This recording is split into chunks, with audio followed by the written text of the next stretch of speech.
谢谢你，不疼吧？不疼。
你要想下棋，我给你找一套便是，何必这么辛苦，自己打磨的？公子喜欢下棋，我曾经答应过他，一定会送他一套我亲手打磨的棋子。阿莹，副帅终于答应咱们，可以率军出瀛州了。时机总是稍纵即逝，咱们可不能错失良机啊！真的吗？阿莹，我知道，这是你心心念念的。自从那个孙敬谋逆，你就想要放手一搏，逐鹿天下，问鼎九州。公子是知道我所思所想的人。阿莹的所思所想，自然就是我的所思所想。只要你想去做的事情，我一定会尽我最大的能力帮你做到。谢谢公子。既然我把这事儿给办到了，那上次你答应我的，可不能忘哦。我当然记得了，公子说过想要一套棋子。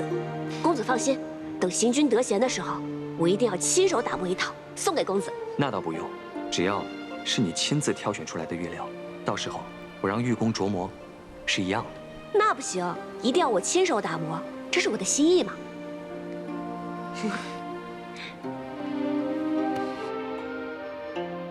但是现在，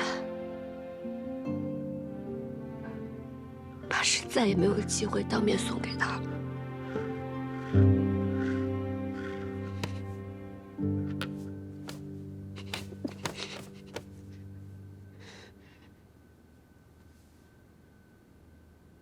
公子为了我，中枪坠河，尸骨无存。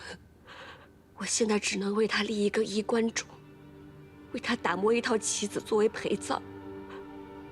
怎么？这你都不允许吗？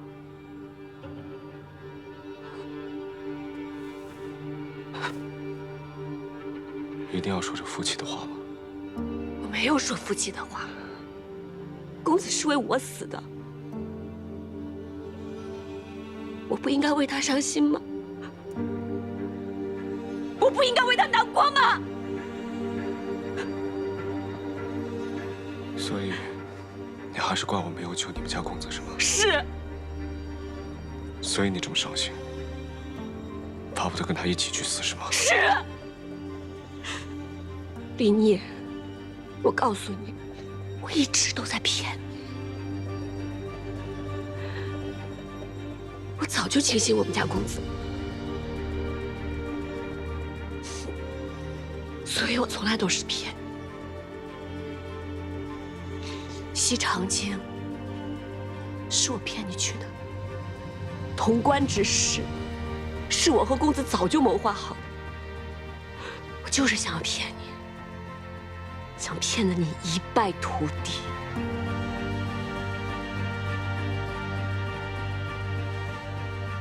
但是现在公子死了，我万念俱灰，不想再骗你了。来吧，一刀杀了我吧！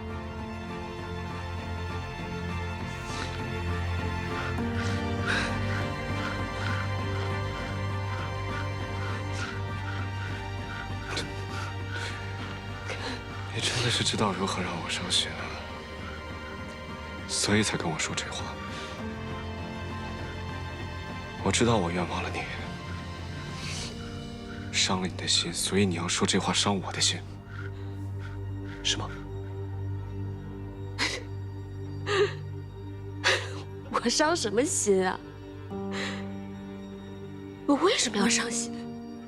我一直都在骗你，我何谈伤心啊？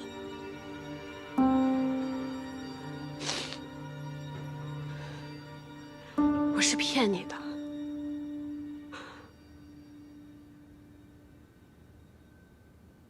我从来就没有喜欢过你，都是假的。可我对你都是真的。我不管你是真喜欢你们家公子，还是假喜欢你们家公子，我对你就是真心的。从第一天见到你，你把我踹到井里了，那时我就在想，如此凶狠狡诈之人，下次我见到他，一定要把他踹到井里。可后来我没有见到了，我本来可以对你下狠手，我没有这么做。我犹豫了，我也不知道为什么。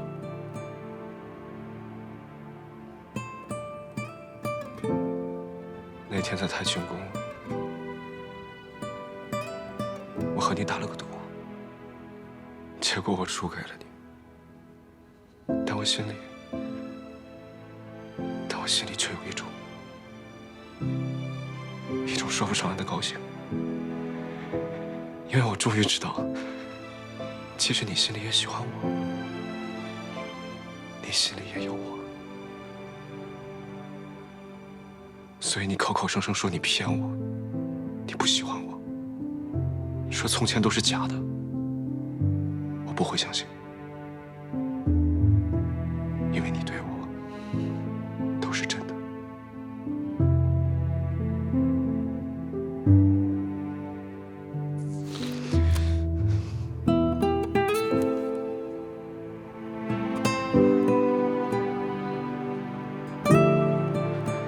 哪怕再生我的气都好，不要拿自己的身走我气。你身上有伤，好好吃药，也不要不吃饭。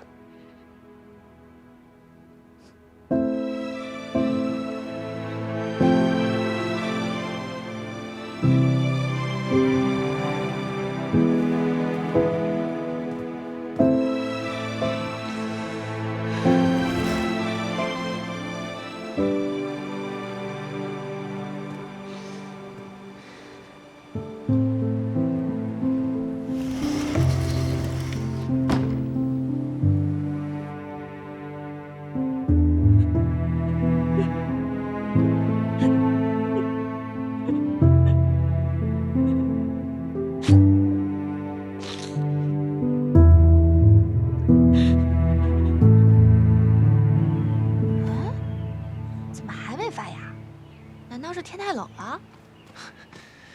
桃子，好久不见，终于又见到你了。桃子，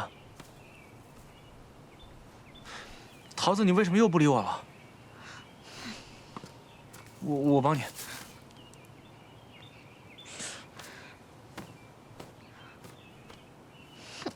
哎，桃子，桃子。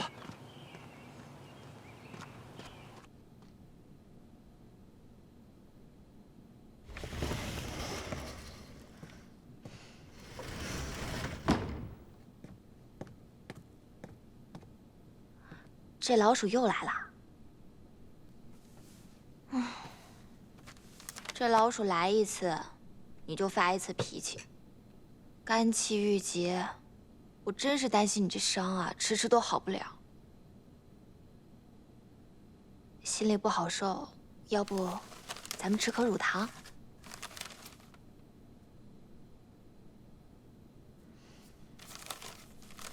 这老鼠也真是的，明知道我们校尉看见他就想砸他，还敢拿糖来。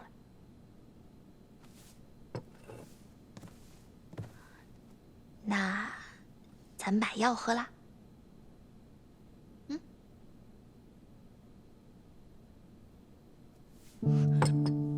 你手怎么了？没什么，破了皮而已。你这又是何苦呢？就算是公子九泉之下，看见你这样折磨自己，他也是会很心痛的。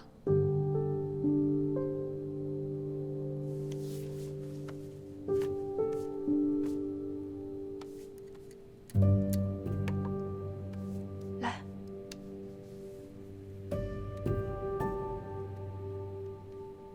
方才你跟李妮吵架了？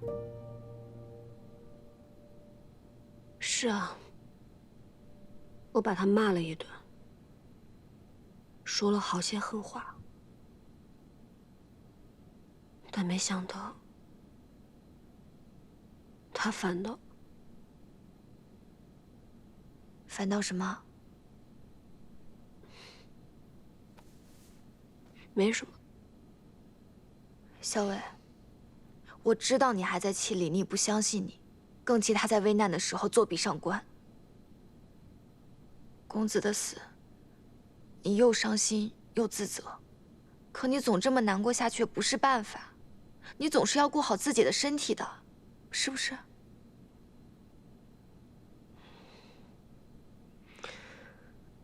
知道了，你放心吧。咱们现在困在这儿，还不知道大将军该如何担心呢。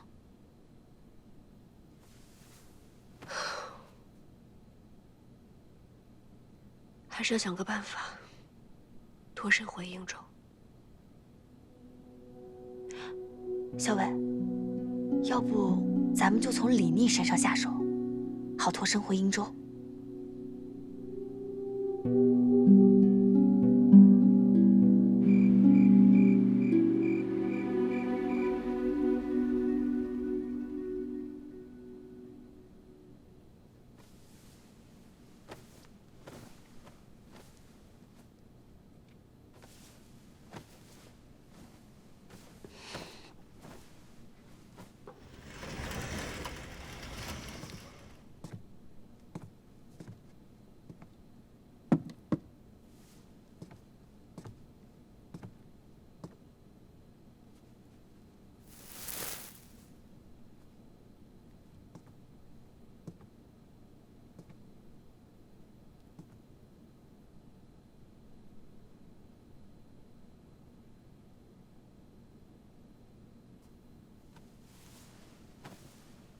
小老鼠偷灯油，偷不着偷蜜糖。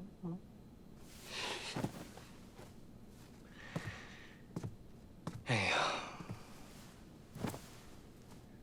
你晚上就喝了药，你饭也不吃，这样下去肯定会有伤元气。我给你带了一罐蜂蜜，给你烙了个饼，你要不就吃一点。多谢皇孙关心。我不饿。你就算生我的气，也不能不吃东西啊。皇孙何必要这么关心一位阶下囚？天太晚了，男女有别，皇孙在这里实在不方便，还是赶紧走吧。我只是想请你留下来多待几日，你并不是阶下囚。皇孙何必要说的这么冠冕堂皇？我们家公子已经死了，何某一介女流，对于皇孙挟制我们崔家军没有任何用处。既然说我不是阶下囚，那你为何不肯放我走？因为你身上有伤。当然，你如果晚来一刻，我便也已是江中冤魂。何必还要在这关心我有没有伤？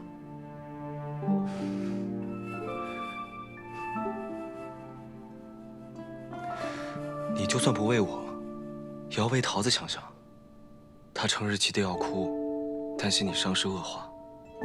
你说你药也不吃，饭也不用，这样下去真的会伤了元气。你不要妄想用我身边的人来挟制我。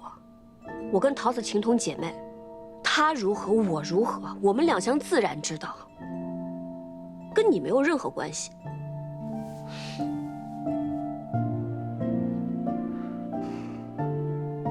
你既然还生我的气，那我先走了。不要带着怒气睡觉，对身体不好。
桃子，桃子，我来帮你拿。桃子，你还在生我的气吗？你可不可以别不理我了？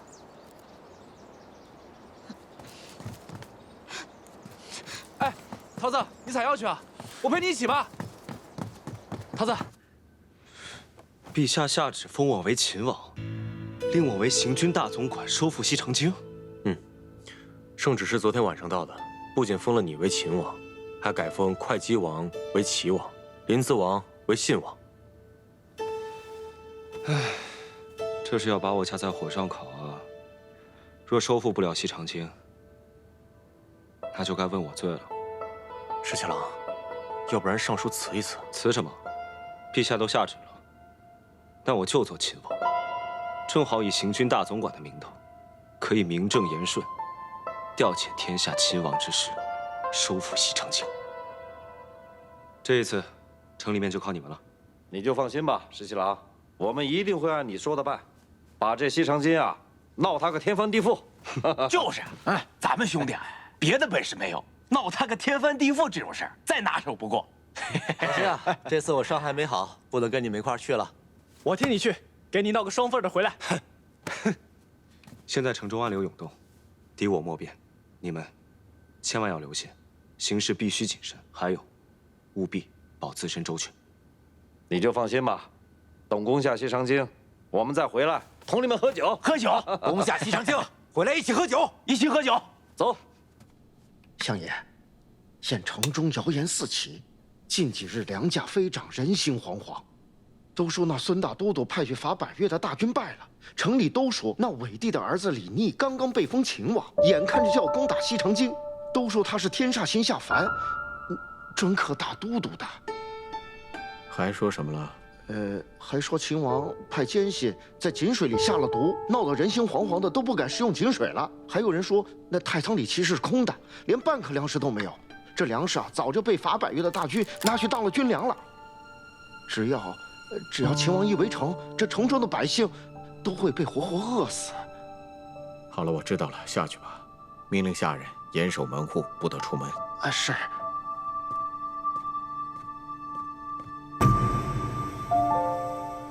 你可明白了？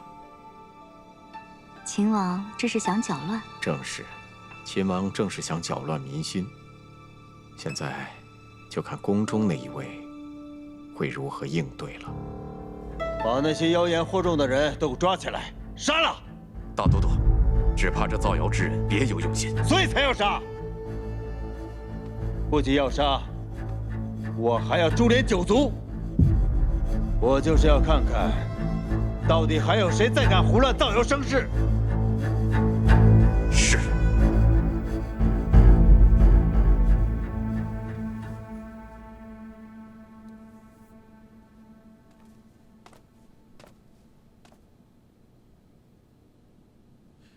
今日怎么这么早过来？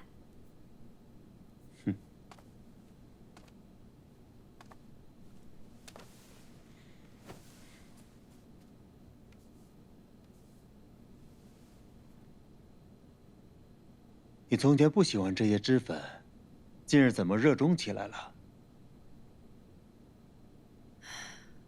也许是那一日，在镜中看见自己的白发吧。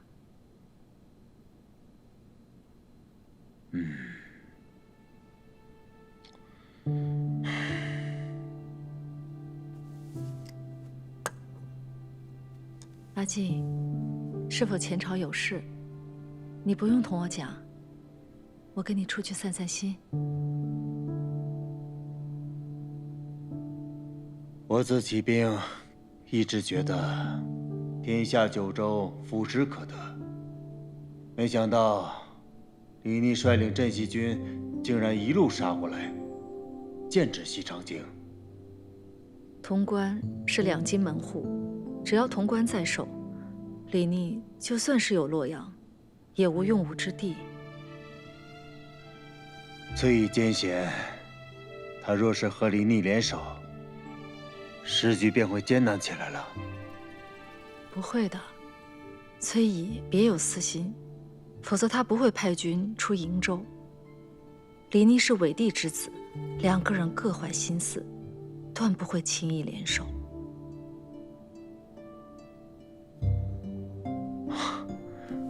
我本不应该同你讲这些。走，打马球去。好。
怎么，你打算这辈子都不理我了？秦王殿下多虑了，如今殿下刚刚封了秦王，想给殿下献殷勤的人多了去了。殿下又何必这么在意我？从前叫我皇孙，如今叫我殿下，你就不愿意再叫我十七郎了吗？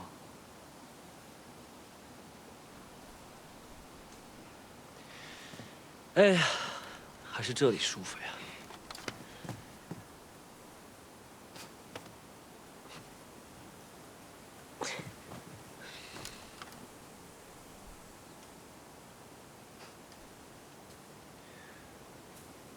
我年幼的时候呢，我奶娘哄我说，我要是有什么心愿的话，就折一个竹蜻蜓。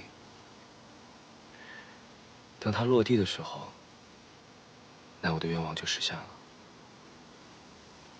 我那个时候呢，特别想见到我阿娘。别人都有阿娘，就我没有。于是我便折了好多只竹蜻蜓，翻到墙上，一只一只的往下放，直到全部放完的时候，我才发现，原来奶娘是哄我的。这一个心愿，无论折多少竹蜻蜓，都无法实现。人们常说，傻事做了一次之后，就不会再做第二次了。可我还是做了很多竹蜻蜓，因为是你，为了你，再傻的事情，我都愿意做。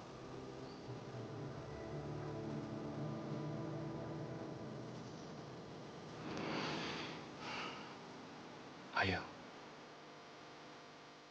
原谅我好不好？我保证，从今往后，我不会再随意误解你了。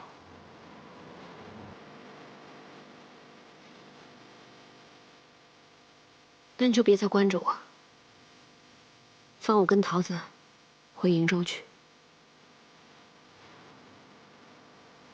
这我无法应允。那我跟殿下没什么好说的。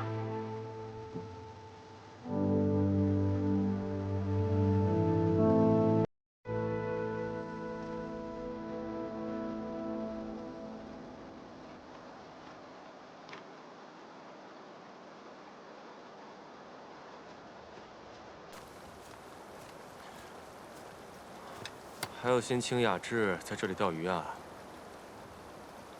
怎么，崔姨的大军来了吗？还没有，在路上，慢得很。石七郎，你说这个崔姨会不会另有心思？这西城京城里情势万变，如果他再不快点的话，我就怕这个时机稍纵即逝啊。他被我胁迫，当然不情不愿了。再说，我兵少，他兵多，攻城他却要出全力，你说，他肯速速前来吗？我刚刚收到消息，大将军已经。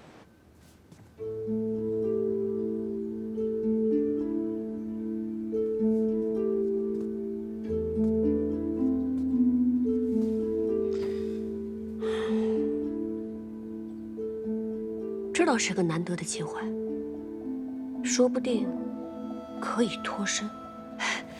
校尉，我就知道你一定能想到好办法。只是此事要从长计议。李逆这个人绝顶聪明，如果不计划周详，肯定还是难以脱身的。李逆呢？那个耳朵一直跟着我，我不搭理他，他就喋喋不休的。说起下午的时候，李逆一直在河边钓鱼，他还问我想不想吃鲜鱼呢。钓鱼？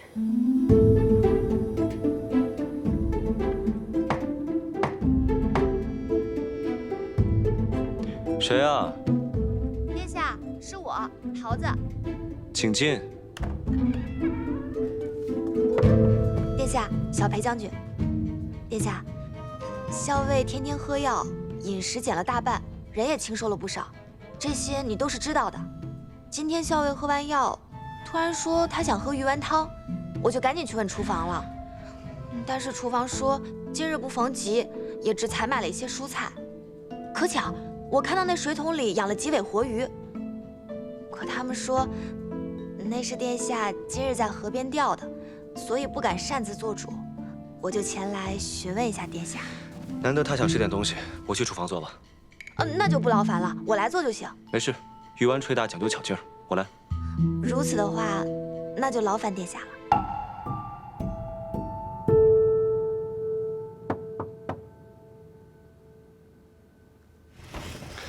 桃子，你回来了。是啊，是我来了。趁热尝尝吧，凉了就腥了。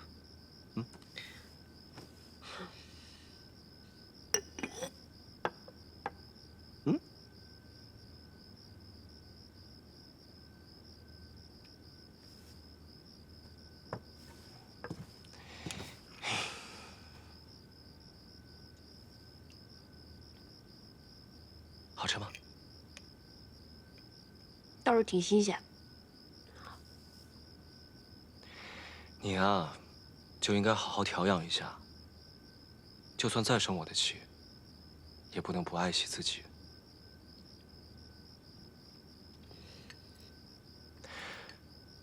日后你要想吃什么，想要什么，我都找人给你去买。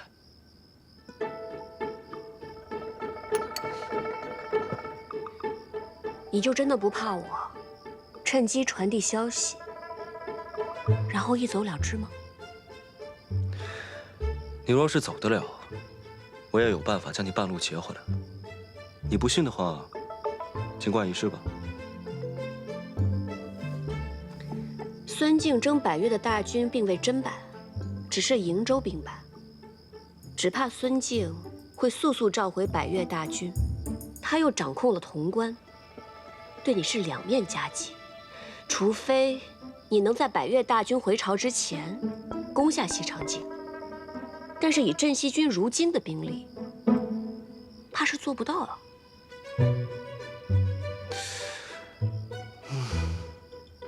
说的真好，不过我还是不会放你走的。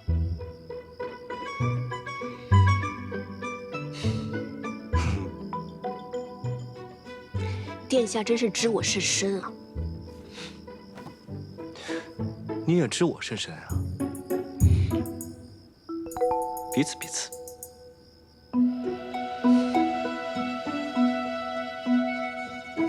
桃子，你药材买齐了没有？那个，都过去那么久了，你能不能理理我？只要你能理我，你让我做什么都行。你说我为什么不理你？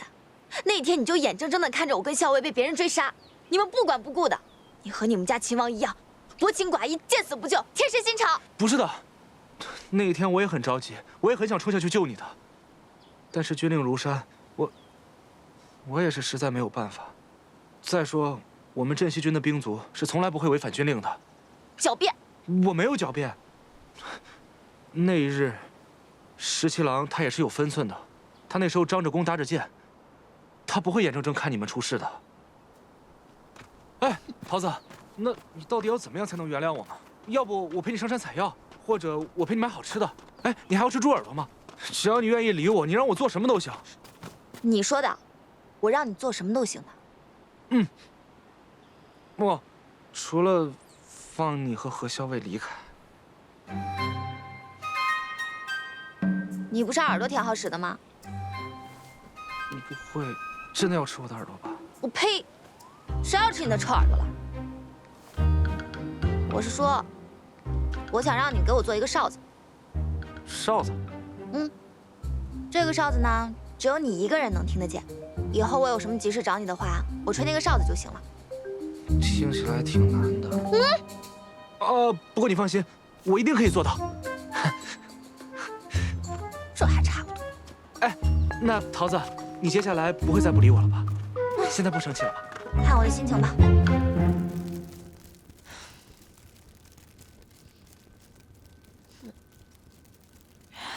唉，十七郎刚刚去见了何校尉，结果又吃了闭门羹。活该。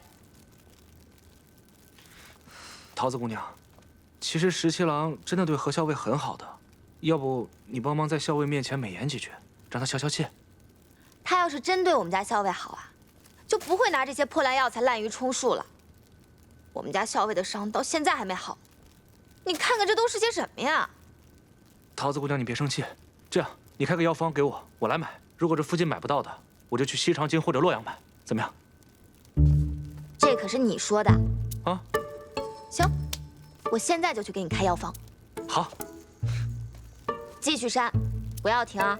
哦。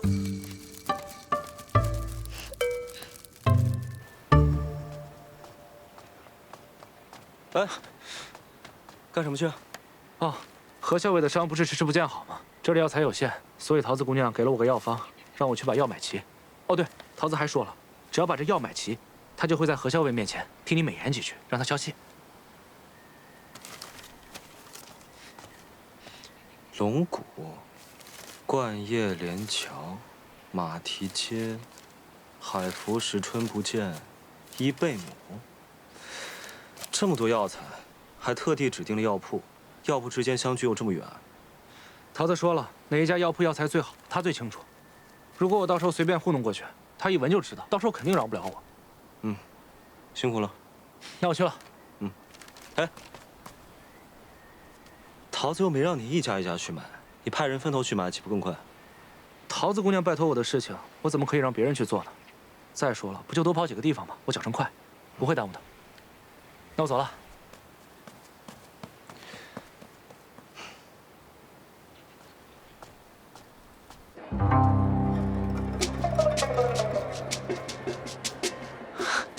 回春芳，终于找到了。掌柜的，帮我抓一下这个马蹄筋。啊。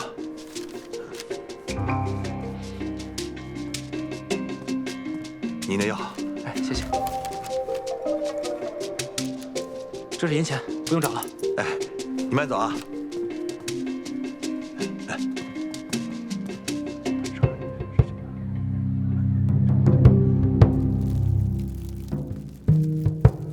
桃子姑娘，桃子姑娘，我要买齐了。这么快？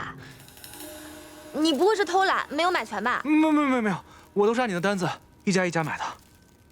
我看看。嗯。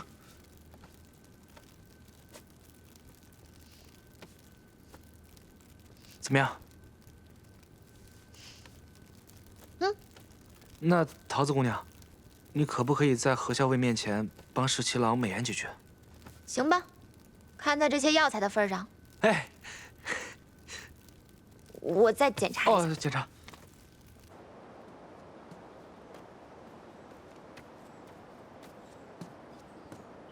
阿莹，我看今天天气不错，我给你折了桂花。阿莹，阿莹，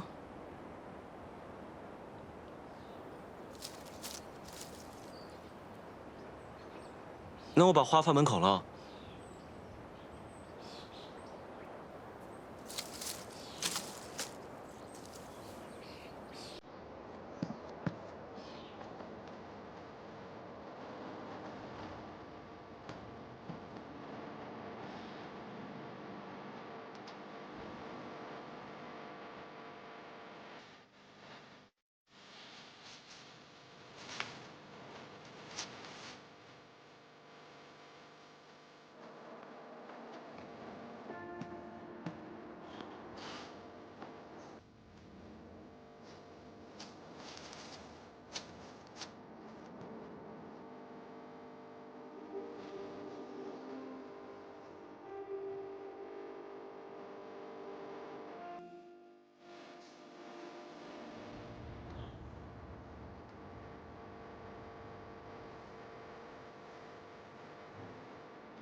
小伟，今天又有新鲜的花，我把昨天那束给换了吧。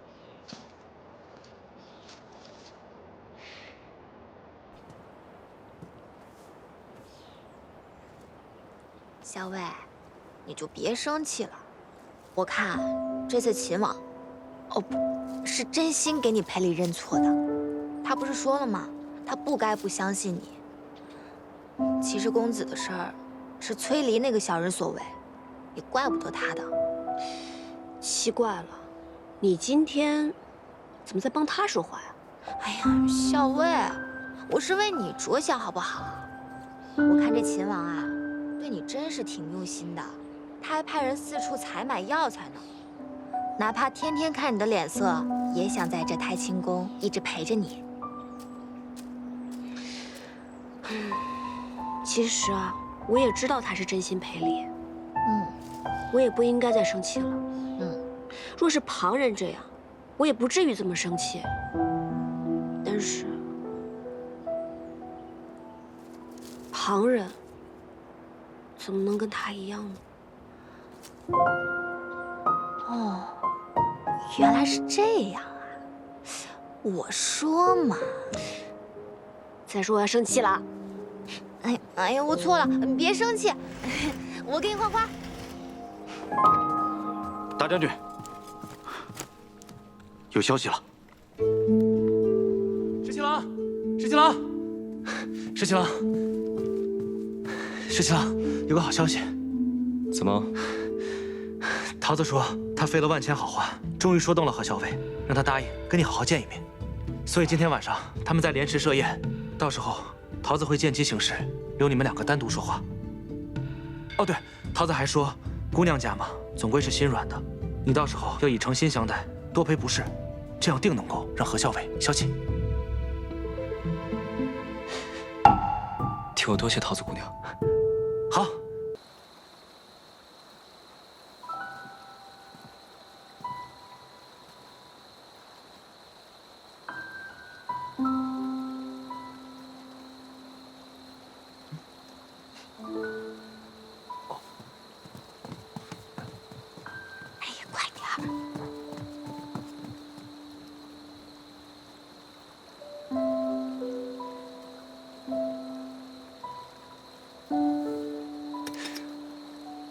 身上有伤，别喝酒了。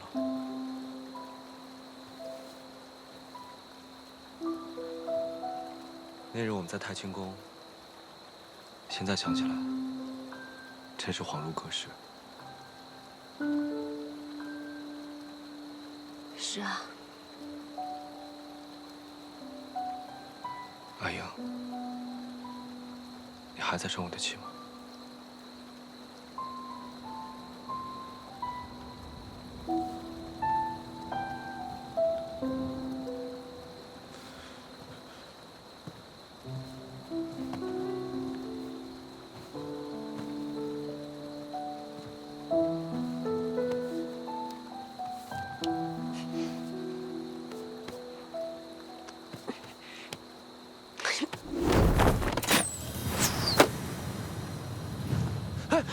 你干嘛？他们打起来了。打情骂俏，先打起来，自然就和好了嘛。再说，就算打起来，你们家那个17郎他能吃亏吗？别打扰他们了，咱们走吧。去哪儿啊？哦，我有点饿了，要不咱们去吃唐敏家的点心吧？我一直听说他们家的点心在东都特别有名，一定很好吃，我想去尝尝。走，我带你去。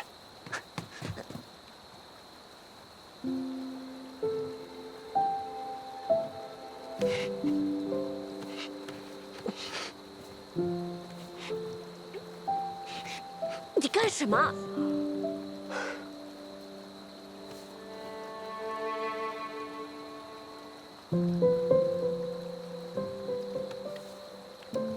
你手上的伤好些了吗？棋子磨好了，手上的伤自然也就好了。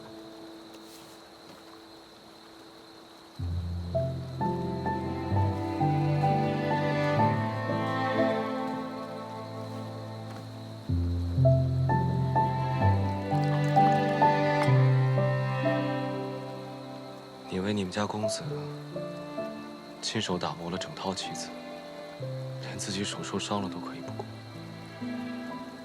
但你却没有亲手为我做过些什么。谁说我没有为你做过什么？你为我做过什么？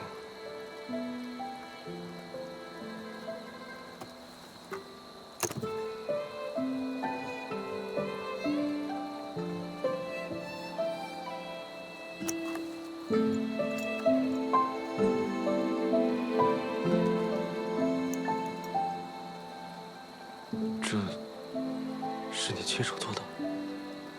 在潼关的时候，我就已经开始做了。本来一直想着找机会送给你，可是后来我发现，你是一个忘情负义、见死不救的人，我还是烧了算了。怎么能烧了呢？你要是不生气的话，只要你不生气，哪怕你一天骂我1000句、10000句，我都会乖乖听着。呸！谁愿意骂你？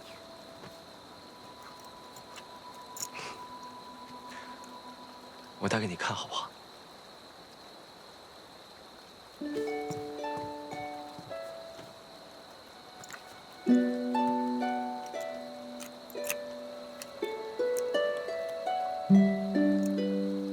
我一只手记不好，能帮我记一下吗？它不够紧，你看一下嘛，要不然你不就白送了吗？嗯。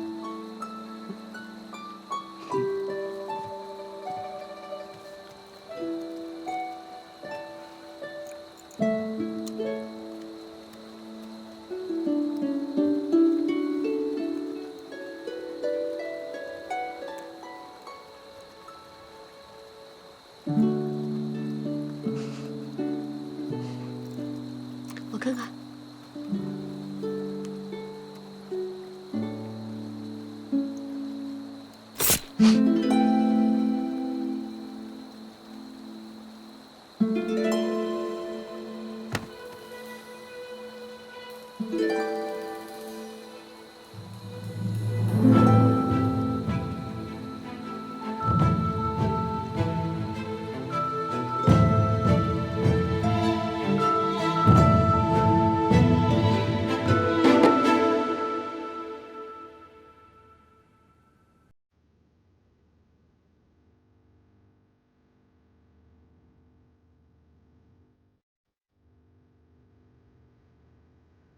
你我终究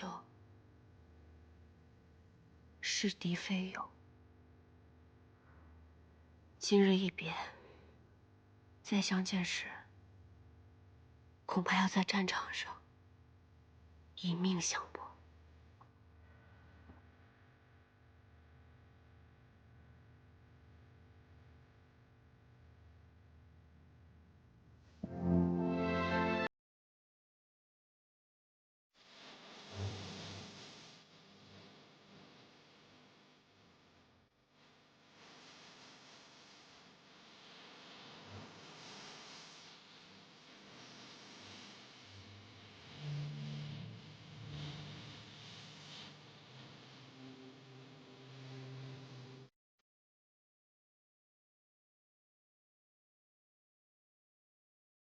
十七郎，多保重。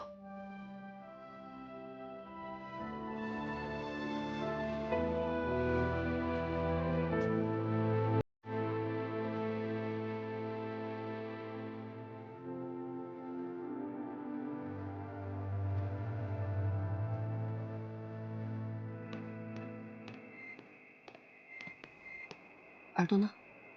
他晕过去了，我多次的量诊，保管他3天都醒不过来。真狠！校尉教得好。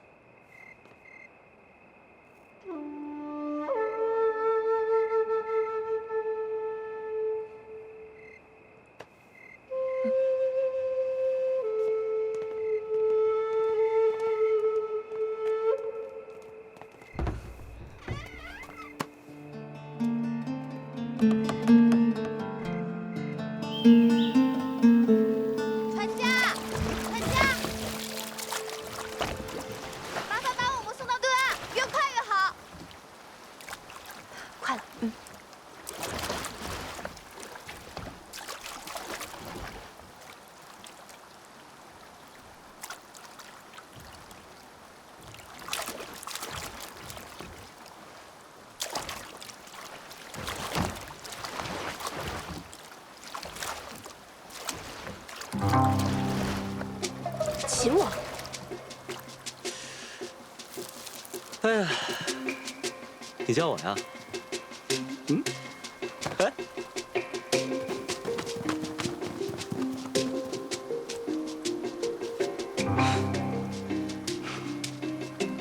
秦王殿下好计策。哎呀，这不是将计就计吗？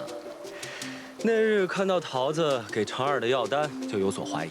果不其然，你们不仅通过药铺联系上了崔家军，还故意演了一出好戏，为的就是让程耳真的以为桃子为我美颜，而你也真的被说动了，就是为了设一场宴，刺晕我，以便逃脱。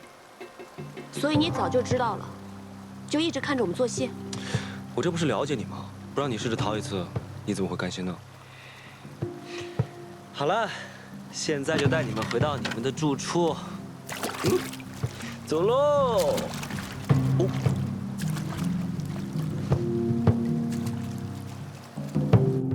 大都督，前往崔家军中的使节，被崔乙抽了一顿鞭子，逐了回来。哼！哎呀，崔乙这个脾气啊，倒是一点都没有改。崔家军的前锋已经到了九曲口，看样子是想渡河。若崔乙渡河，与李逆联手合围夹击西长京，京中又人心动荡，只怕于大局有碍。大都督，咱们要不要趁他渡河，中流击之？崔乙素来老辣，他若是敢从九曲口渡河，势必要想到那里河滩水浅，渡河易，伏击也不难。不对，他是不会从九曲口渡河的，八成是虚晃一枪。崔乙的儿子不是被人劫杀了吗？我看他此番未必是冲着咱们西长町来的。放他渡河。大都督，若崔家军渡河之后，与李逆……放他渡河。他若是敢火中取栗来攻我们西长京，那我就跟他决一死战。他要是奔洛阳去，那我就派出兵马，趁隙剿灭李逆。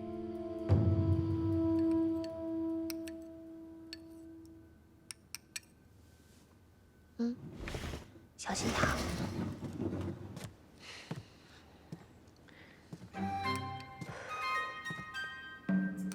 桃子，你们家校尉身体如何？还缺药材吗？托殿下的福，药材倒是不缺了。你心里明白，我们校尉的病都是被你气出来的。哎，这可糟了。说些让你们家校尉更生气的话吧。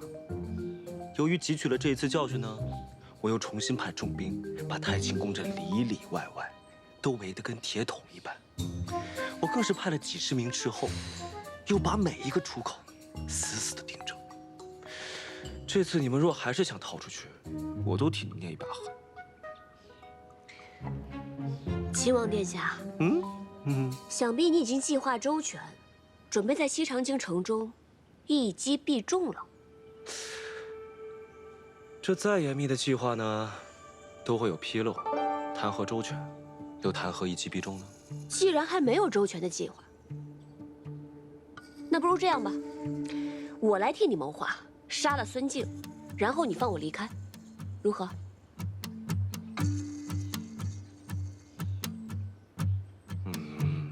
这不划算，我不答应。我竟然不知道殿下如此看重于我，小小女子，难道还贵重过孙子呀？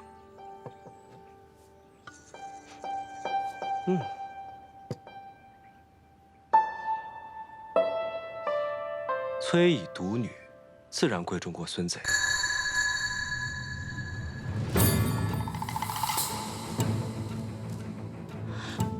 原来你早就知道我们校尉是大将军的女儿。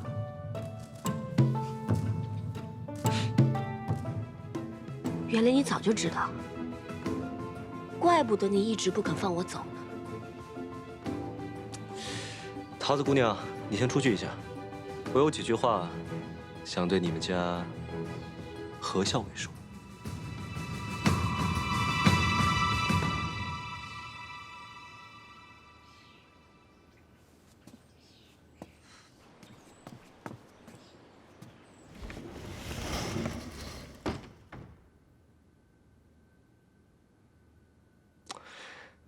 其实我在救了你之后，我写了一封信给崔大将军。崔大将军，逢崔家军遇袭，恰在左近，昔为之晚矣。令公子堕河，幸其救得阿莹，深可为大将军之心。阿莹安然无恙，于镇西军中休养。唯望大将军率大军与镇西军同取西长京，灭孙贼，平叛秦王。届必可令凤凰归巢，完璧归于赵。我说你安然无恙，恳请他与我一起平叛孙贼，收复西长京。崔大将军虽然回了我的信，但殿下想说什么？不如就直说吧。我也终于知道，当初率娘子军力战不降在瀛州郡城的武烈夫人，就是你阿娘。武烈夫人姓贺，随你化姓氏为何，自称何氏。我这几日就常在想，武烈夫人是何等英杰呀，崔大将军又是何等人物，才能生出你这样的女儿啊？你这是在打探？是啊，崔大将军其人，我没有半分把握，所以只能这样请教喽。那或许，再过一段时间，你就会知道父帅究竟是什么样的人了。我有种不好的预感。为什么？我总觉得他跟你一样，聪明过人，是个十分厉害的角色。不知道我这样得罪他，他会如何发作呢？父亲就我这么一个女儿，你拿我威胁他，父帅会作何反应，自是不必说。若是你落在了他的手中，8成他会拿鞭子抽你。哎呀，那我可得小心点，不能落入他的手中。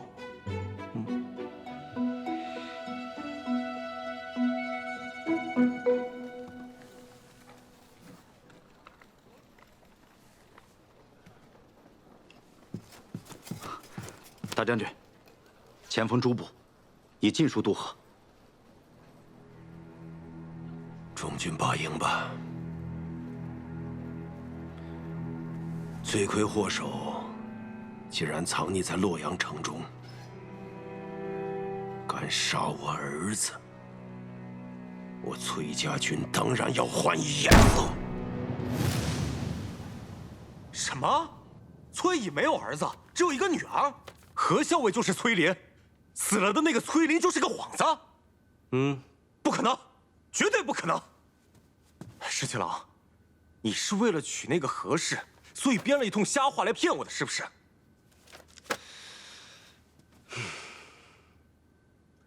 你仔细想想，从前崔公子对何校尉的态度，你再仔细想想，我有没有必要骗你？原来如此，所以你才把他扣在了太清宫，不肯放他，然后在这里布下重兵。你是想用他来胁迫崔乙？这怎么能说是胁迫呢？自然是请平凉大将军崔乙，看在我们镇西军元首相救他爱女的份上，与我等一起秦王平叛，收复西长京。喝药啦！来，今天秦王送的花还挺好看的。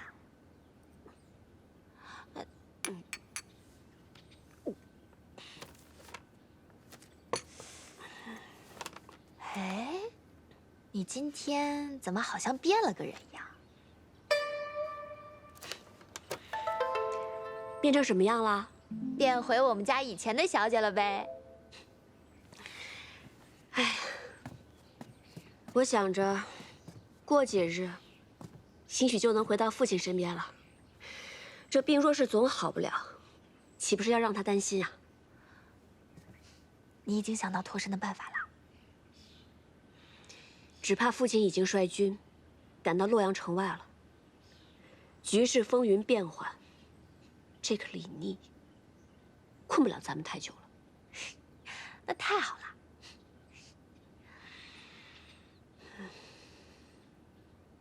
我只是在想，要是公子能够侥幸脱险，就真的太好了，不然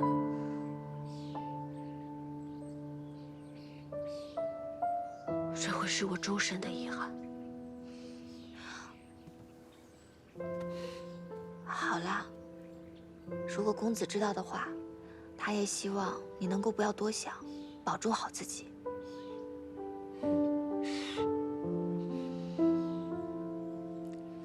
活着的人要好好活着，这才是对逝者最好的安慰。这是母亲殉城以后，父亲告诉我的。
石七郎，有消息了，孙敬果然出兵了，他兵分2路，一路去了洛阳，一路直奔咱们大营来了。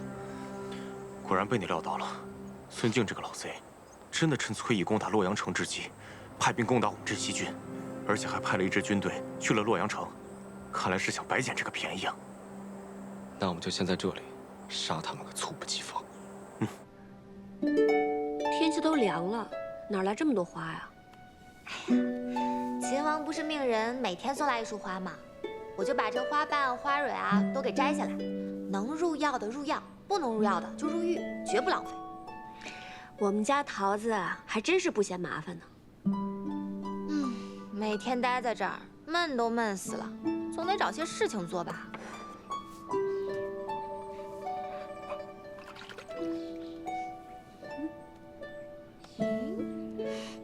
这之前秦王送来的衣饰还真是挺好看的。小薇，我觉得你还是这样打扮最好看了。你呀，就是喜欢我打扮成这美娇娘的样子。咱们校尉在军中那也是十分的英姿飒爽，但你难得像今日这般精心打扮，我还是觉得你这样最美了。哎，今日怎么秦王迟迟没来？我猜他肯定是被什么事情给绊住了，搞不好副帅已经到了。洛阳城里可得争口气了，能挺一刻是一刻。若洛阳城破了，孙晋的人马马上就会调转过来和他们会合，来夹击我们。到时候啊，就大大的不妙了。老四，咱俩赌一把，什么？就赌这洛阳城，他能守到几时几刻？不跟你赌，不跟你赌。洛阳恐怕是一时半刻也守不住。嘿，一帮莽夫！如今只能指望崔乙能够阻孙敬一阻了。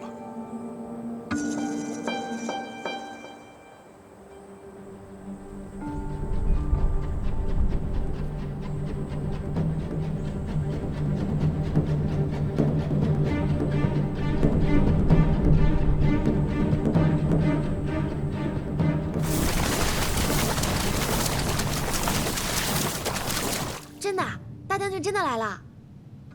我虽然是猜测，但是8、9不离十。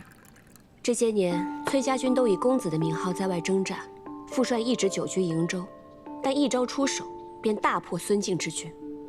李逆这个人心思缜密，他摸不清副帅的行事做派，便不会轻举妄动。那秦王到底想干什么啊？难道他想跟大将军开战？上兵伐谋，其次伐兵，李逆的上上之策，肯定是想拉拢副帅，合纵连横，收复西长京，力保李氏江山不失。啊，这个李逆想的还挺美的。小姐，你可什么都别跟他说。这次大将军来了，可得好好揍他一顿，给咱们出口气。放心吧，我肯定不跟他说。再说了，副帅是何等人物，又何须我说呢？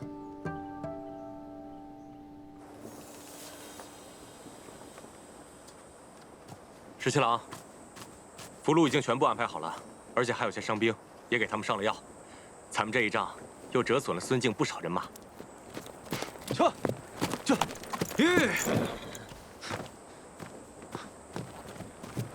十七郎，崔义于申时从丰台门攻入洛阳，新王和齐王还有陛下皆无消息。哦对，崔义还派人送了封信过来。今奉陛下及信王、齐王于洛阳，以咸邑之诚，望殿下即刻送还我崔家军人，否则必提兵相见。果然是有其女必有其父，真的是半点亏都不肯吃。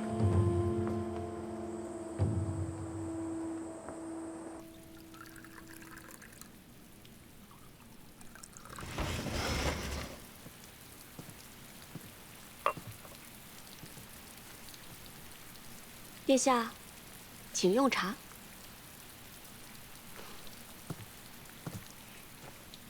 来，谢谢。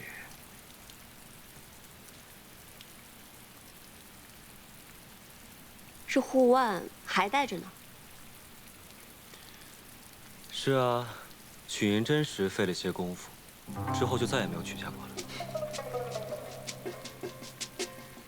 连护腕都只有这一个，殿下何至于如此窘迫？若有人愿意再送我一只，我自然乐意收下。殿下军务繁忙，既特意到此，想必是我父帅令殿下看到了他的诚意。我之前呢还好奇你父亲是个什么样的人，结果果然不出我所料，他与你简直是一模一样。你不愧为他的女儿，他也不愧为你的父亲。这话如何说啊？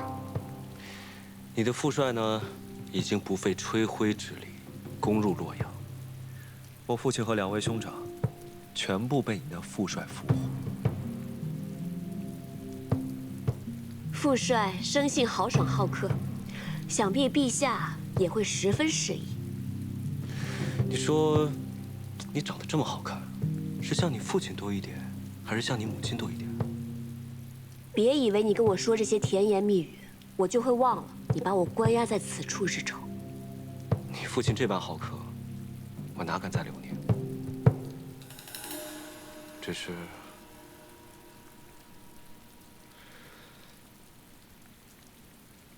是仅此一别，再相见时，不知何时何地。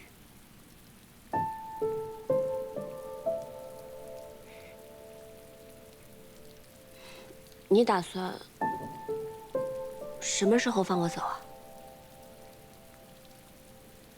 崔大将军写了信，说希望明日就能见到你，我哪敢不从啊？明天啊？明天。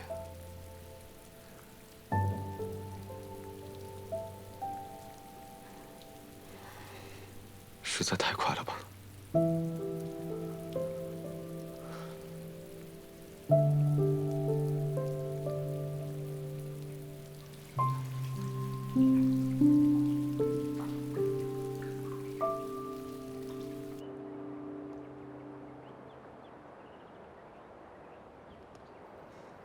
那，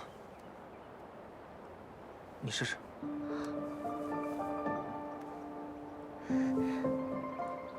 你真的做出来了？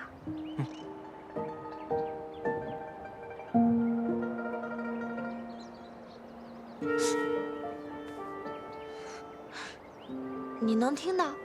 啊，以后只要你吹响它，我就会立刻到你身边。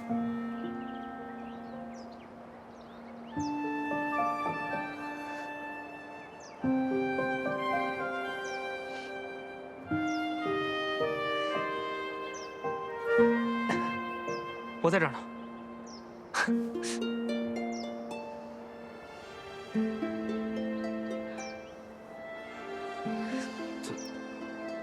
怎么了？你不喜欢吗？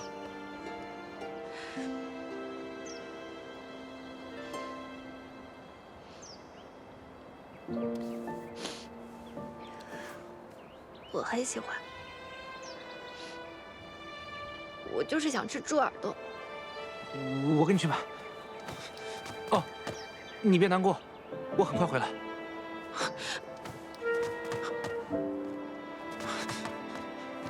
怎么了？发生什么事了？我明天就要走了，你真的要现在去买猪耳朵吗？那，你不是说你想吃吗？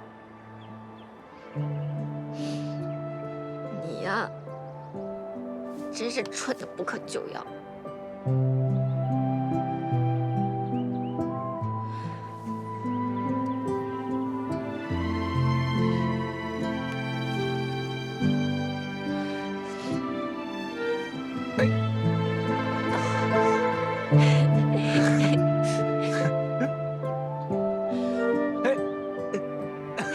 在这儿呢。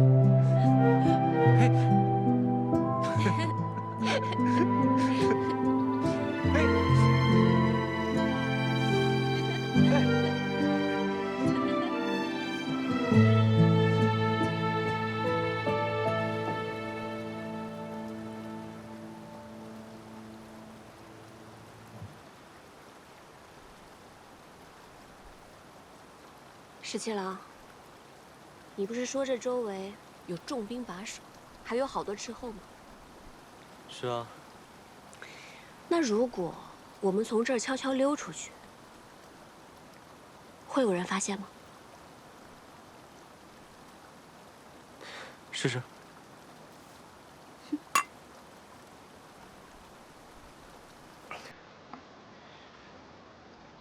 来，比谁先到马厩。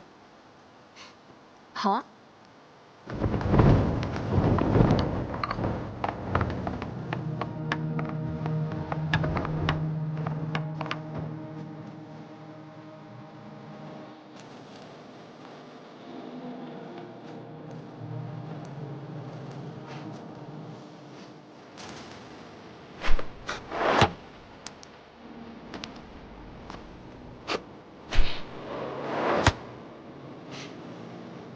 什么人？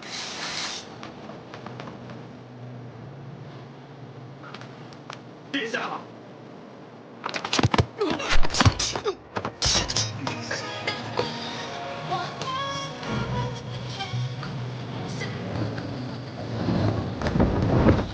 你输了。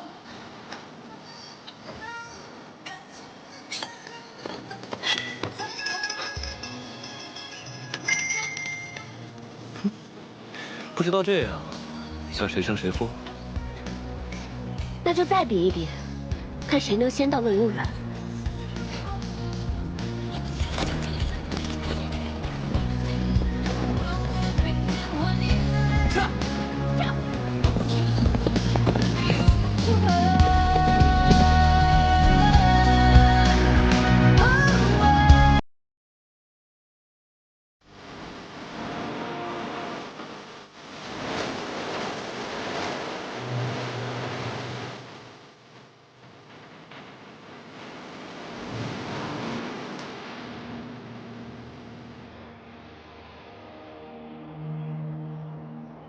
乐游原上遥望京都，果真很美啊。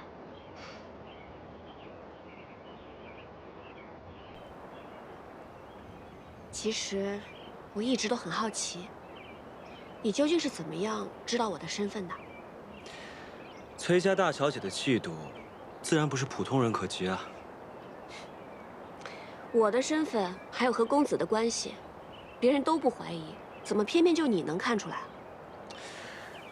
当初呢，你骗我说你是崔公子的侍妾，我便对你的身份起疑，于是我便设宴试探崔公子，更是佐证了你的身份并不简单。你和你们家公子名为主仆，实则他对你更尽几分。加之洛阳城之前，我又撞破了你替你们家公子上阵御敌。我就知道，当时你挑开我的面具，不免会疑心。可是当时我只是带公子上阵，你又如何能确定我就是父帅的女儿？当日你在潼关不顾自身安危也要救崔大将军，在旁人看起来可能全无破绽，但经过我细细琢磨之后，我总觉得不对，终于就被我猜到了。原来你早就知晓了。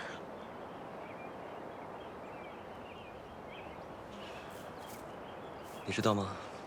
我常常在想，如果你不是崔家女儿，我也不是李氏子弟，我们之间会不会就不会有这么多隔阂和波折？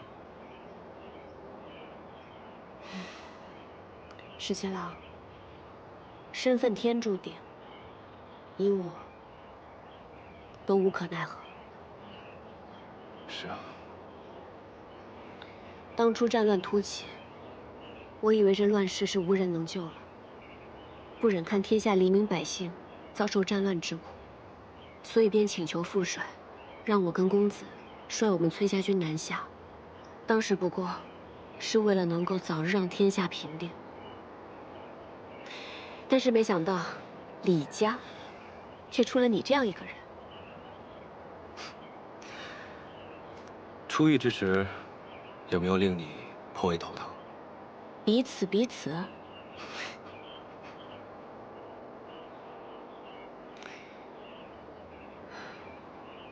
石七郎，你有没有想过，若是有一天可以收复这西长京，此番大乱平定之后，那天下究竟需要一位什么样的君主？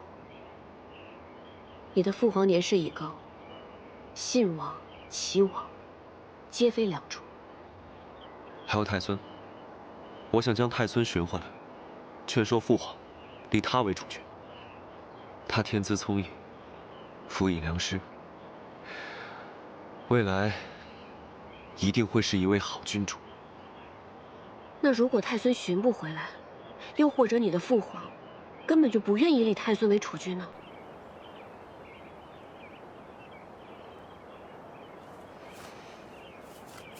我们私奔吧。待到天下太平，寻回太孙之后，我们就离开西长京，一起去劳兰关，过逍遥自在的日子，好不好？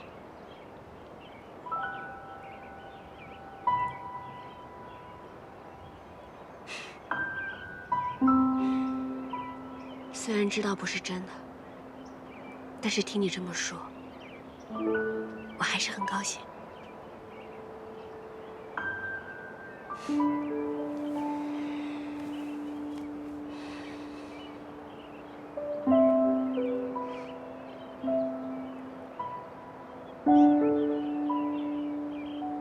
当日我们约定，等到海清河晏之时，同游乐游园。可惜天下未定，明日我们就要各奔东西了。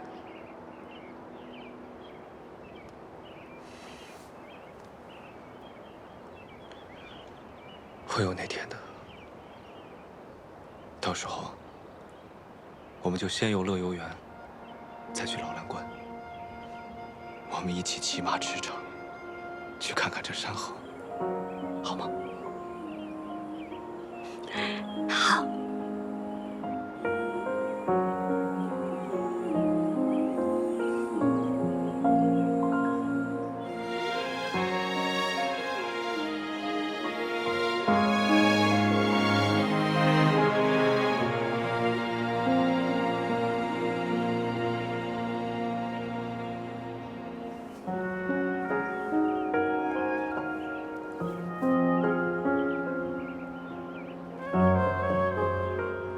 明日分开，再见，就不知何时了。当日得你所爱。今天完璧归赵了。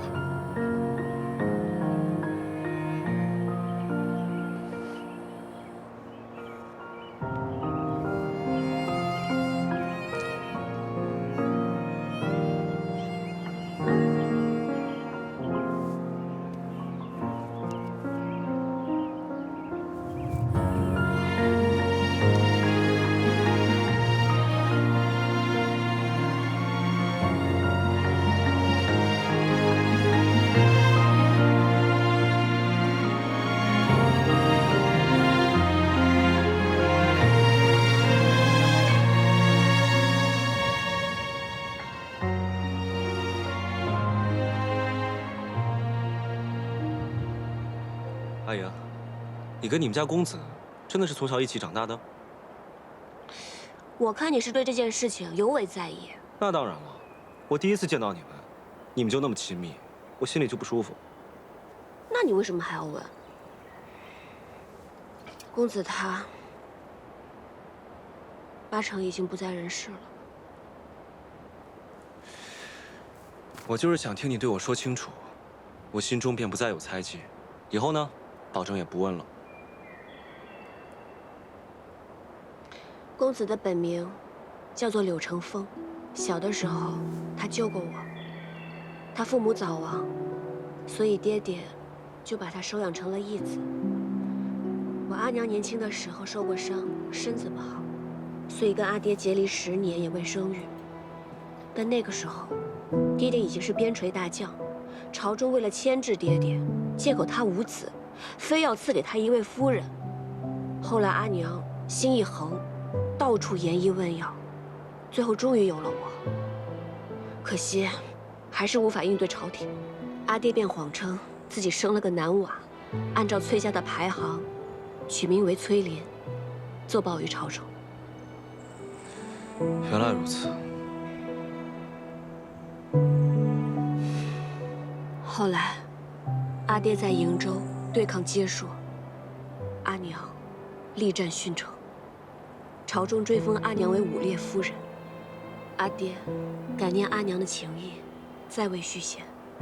后来阿爹也把我当成男孩一样养大，但在我7、8岁的时候，女孩的样子再也掩盖不住了。阿爹就让柳成风顶着我崔林的名字在军营中行走，以免我是女子一事被揭穿。公子因为我从小到大遭受了不少危险，就连他的名字也不被人所知，所以他活生生的活成了我的影子。我们俩从小一起长大，我把他当作兄长，自然要比旁人亲近一些啊。你把他当兄长，他心里可不这么想。他都已经不在了，你还要这么介意吗？怎么总是说我？那你呢？我怎么了？顾相家的那位小姐十分中意你，在西长京的时候还不顾危险到客栈来给你报信，你就不感念人家的情谊吗？顾小姐同我和我同她可不一样，她十分中意我，我又不中意她，只好令她失望了。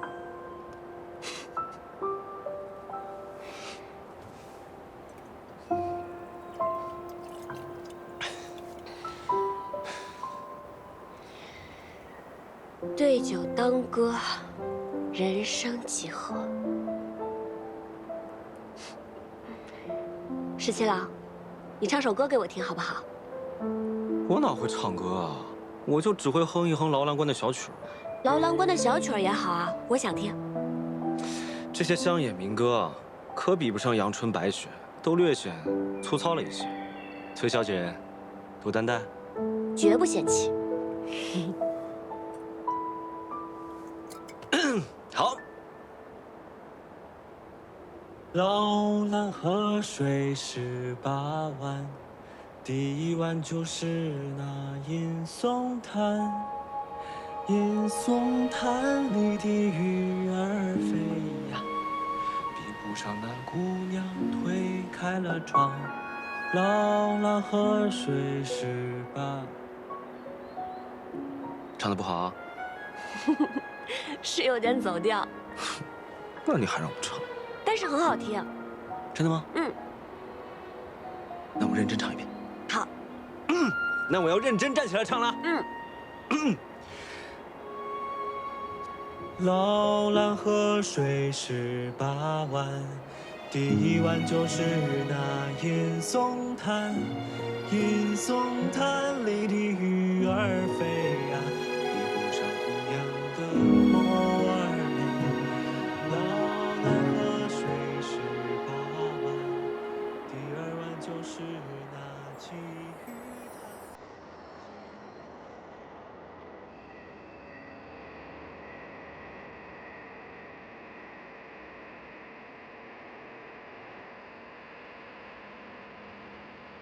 阿言，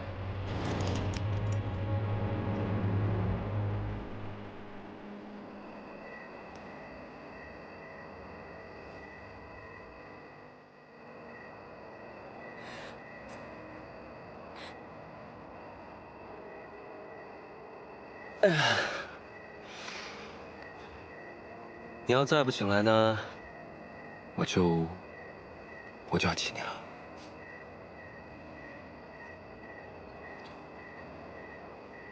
我真亲你了啊。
石青荣，我们走吧。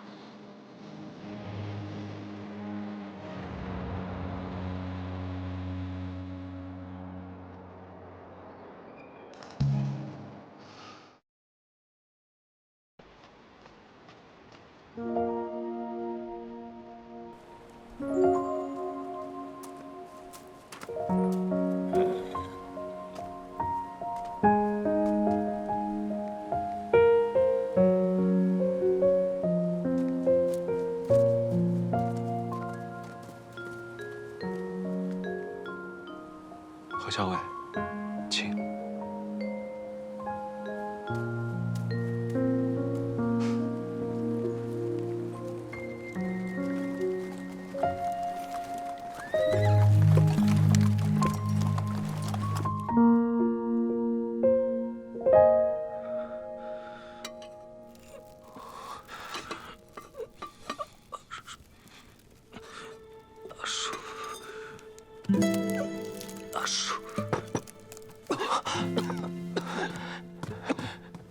公子，公子你醒了，公子你终于醒了。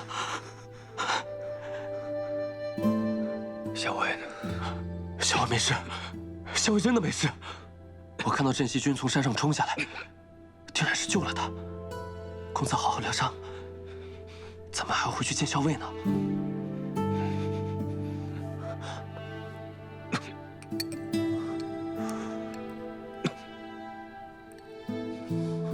来。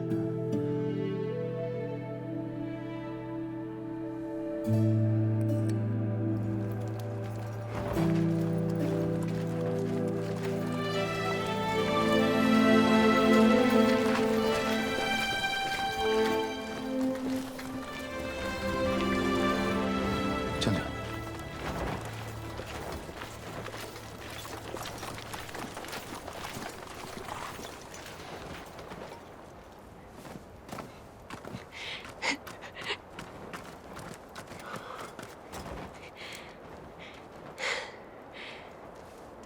大将军，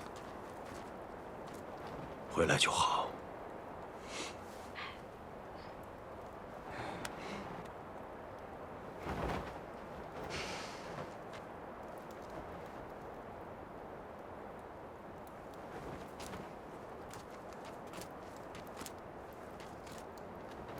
秦王，信王、齐王，我已经派人送回你营中了。至于你父亲，你既然来了，待会儿就亲自接走吧。崔大将军心怀大义，李逆感激不尽。今日秦王既然来到我营中，不如进帐一谈。好啊，正有此意。咱们可算是回来了，你也终于见到大将军了。父亲都瘦了，你别担心，刚刚我望了望大将军精气神，他定然康健无恙。校尉你就放心吧。校尉，你真的不担心啊？担心什么？这可是在咱们崔家大营里，那李聂也不敢把父亲怎么样的。我不是说这个，我是说，你难道不担心大将军会对秦王如何吗？你说，大将军把秦王请入帐中，会不会埋伏好了弓箭手，只要等他一进去，他就摔背为号，立刻将他杀了？放心吧，不会的。校尉，你是相信秦王，还是相信咱们大将军？如此笃定的说不会，这两个人，我都不信。这个簪子怎么会在秦王的身上？是崔小姐所赠。秦王以为凭借此就可以有恃无恐吗？崔大将军误会了，今日送崔小姐归来，是另有要事，要与崔大将军商议。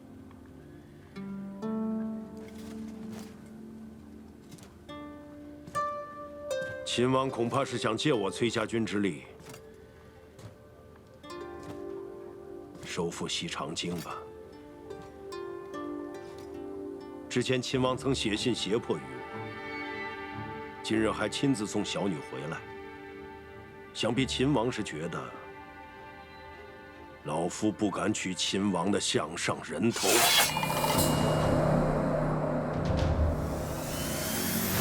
但是，两个我都信。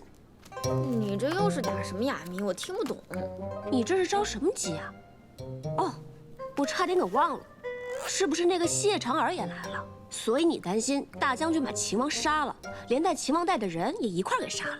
小魏，我跟你说认真的，你就会打趣我。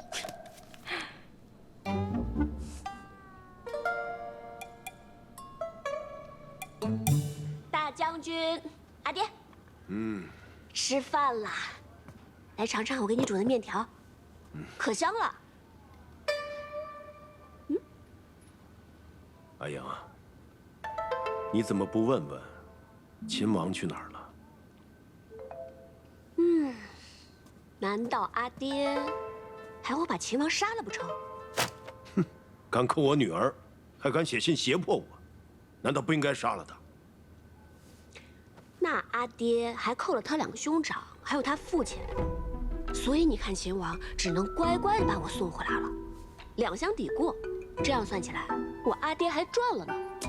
我正想问你呢，你怎么把你阿娘留给你的簪子送给秦王了？那是他赢了，我给他的彩头。什么赌约呀？值得你把你阿娘留给你的簪子做彩头啊？是这样的，阿爹，当初在并州的时候呢，那个韩立翻脸不认人，我跟李逆呢都是性命危在旦夕，所以我们俩就打了一个赌，谁要是赢了，那另外一个人就来帮助这个人成功逃脱，输的那个人就留在并州来做接应。李逆他输了，所以他就帮我先行逃脱，我就把我的簪子送给他当做彩头了。胡说！明明是你赢了，为什么要给他彩头啊？难道他当时是故意输给你的？阿爹啊！阿英，你别被那小子骗了。他要是故意输给你，让你安然脱困，又怎么会让你知道？阿爹，你的阿英有那么傻吗？哼，那可不好说，突然间犯起糊涂来呢。总之啊，这小子骗了我的女儿，还把你扣在太清宫里，实在是可恨。对，确实可恨。现在李逆终于落在我的手里，杀了他，正好解我心头这口恶气。如今东都已经在我崔家军的掌控之中，收复西长京，这天下就可以太平。你当初出瀛州，希望老百姓过上好日子的愿望，就要实现了。阿爹，你要是此时杀了李逆，那天下百姓就再没有好日子过。你当初在瀛州的时候可不是这么说的。你说皇室李家昏聩无能，天下唯有能者居之。那当时这不是不认识李逆吗？哎，阿爹，我跟您说啊，这个李逆呢，他自出劳兰关，能征善战，最难得的是他没有功利之心，只想平定叛乱，然后就重返边关。他是一个能担大任，却怀有一颗慈善悲悯之心的人。这样的人啊，才是战乱之后最好的君主，要不然啊，以后无论是谁上位，必定还会天下崩坏。你向来眼高于顶，没想到李逆竟如此得你青眼。我已经把他杀了，以后不要再提他了。我不信，阿爹是不会杀了他的。为什么？因为我了解您啊，就算阿爹再恨他、再恼他，也要等咱们收复了西长京，再过河拆桥，把他杀了。照你这么说，留下秦王还有几分用处？当然有用。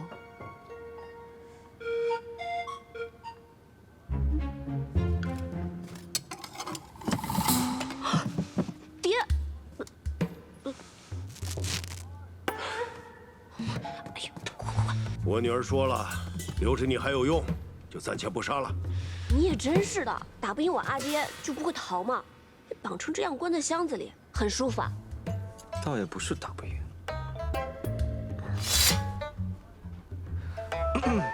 我就是打不赢，但也不能逃啊！我这不还指望崔大将军能够助我镇西军收复西长京吗？原来阿爹是答应秦王要一起出兵收复西长京了，多谢阿爹！这回你可放心了，也不催着阿爹用饭了，也不管那面是不是坨了。马上重新再煮一碗。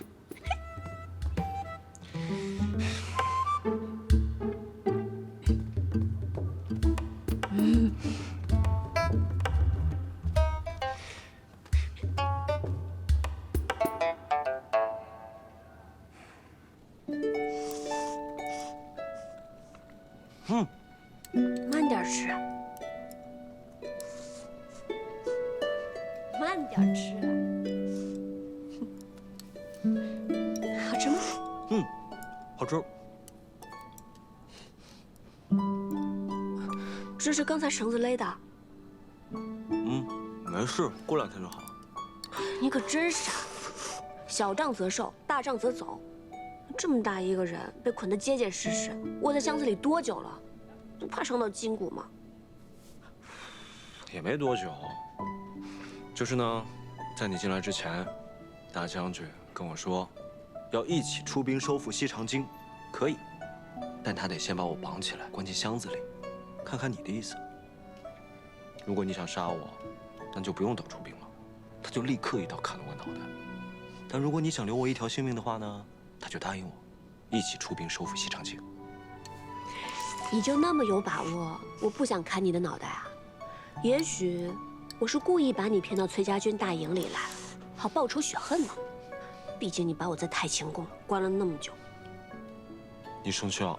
当然生气了。你真记仇啊？当然记仇。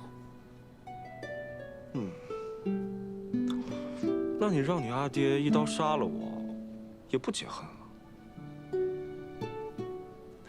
哎，我有一个办法。什么办法？你看，一辈子这么长，要不从今往后，你就天天折磨我，使唤我，开心了不开心了都拿我解闷。我觉得这样才更解恨，你觉得呢？你想得美。我当然想得美。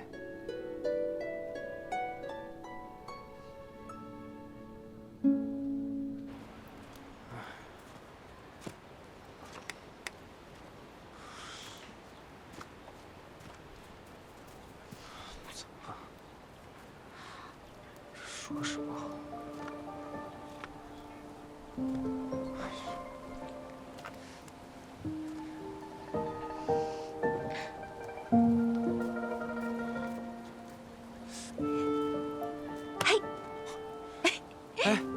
桃子，吃吧。你刚刚怎么啦？像个热锅上的蚂蚁一样，走来走去的。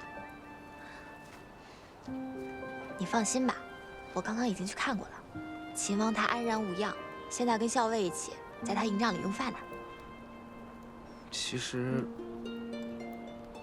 不是因为秦王，不是为了秦王，那是怎么了？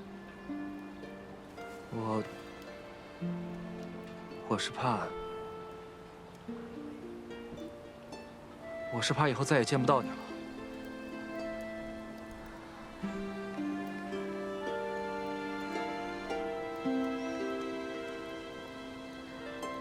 你想之后天天见到我呀？但是我们马上就要分开了，之后还要打仗，万一我受伤了，或者……反正也没有人会告诉你，也许就再也见不到你了。你胡说什么呢？不会受伤的，不要瞎说。也是，有你送给我的药，我受伤了也没关系。傻子，快吃吧，都凉了。行军打仗总是要小心些的，别总想着自己要受伤。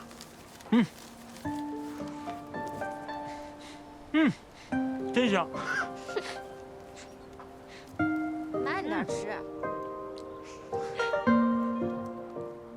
那位医师千叮万嘱，让您不可劳累。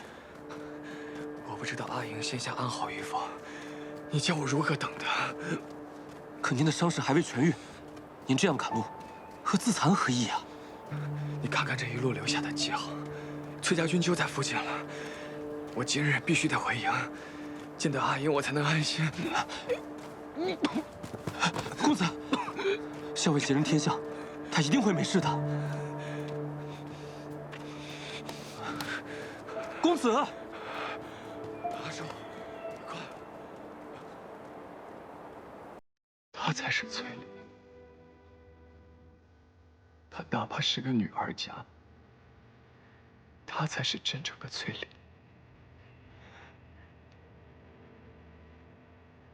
阿爹，还有阿姨，都不需要我这个影子，一个被主人抛弃的影子，一个没有用的影子。阿英和我永远都不可能。都怪我，都怪我，怪我身子不好，怪我不能上天杀鸡，都怪我身子不好，都怪我，都怪我。阿叔，我求求你，你把我杀了好不好？把我杀了。一个被主人抛弃的影子，就应该去死，就应该去死。我知道有一种续命之法，据说只要服了接说的神药，哪怕病弱的人也能康复如初。公子，我陪你去找那个神药。不，绝对不能去。崔家军和接说有着血海深仇。阿英的娘亲就是死在接说人的手里，我是绝对不会去找他们的。公子，只有活着才能去见校尉，只有活着才能等到校尉的回心转意。如果有神药，公子你身子恢复了，也许到那个时候，小慧就会看清李宁的真面目，小慧就能看到公子从前对她的一片真心，她就会回心转意了。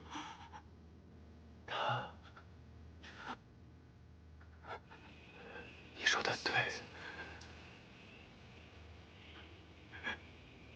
我得活着，我活着才能见到阿英，我活着才能保护她。如果有一天我身体康健，我也能上阵杀敌，他也会喜欢我的。到时候他必然不会喜欢李妮了。阿英到时候一定会喜欢我的，阿英一定会喜欢我的，阿英一定会喜欢我。阿英，阿英，你到时候一定会喜欢我。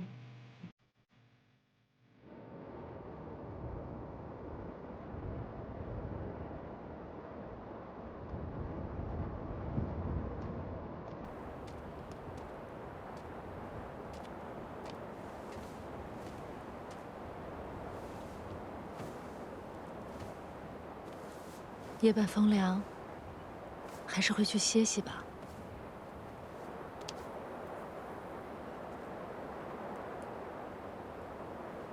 当初我以为天下莫能敌，裴县老矣，崔义有接硕牵制，如今看起来，真是一招不慎。崔义既夺东都，定会与李逆起纷争。若是杀了梁王韦帝，便会与李逆结成生死大仇。哼！如果他们联手对付我，那我们就决一死战，杀个痛快。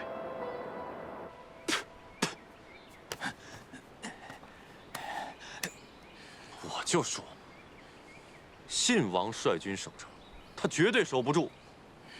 唉，幸好我们跑得快，要不然等伯父攻下洛阳城，到时候就难以分说了。伯父现在是死了亲生儿子，肯定怒火冲天，暂时顾不到我。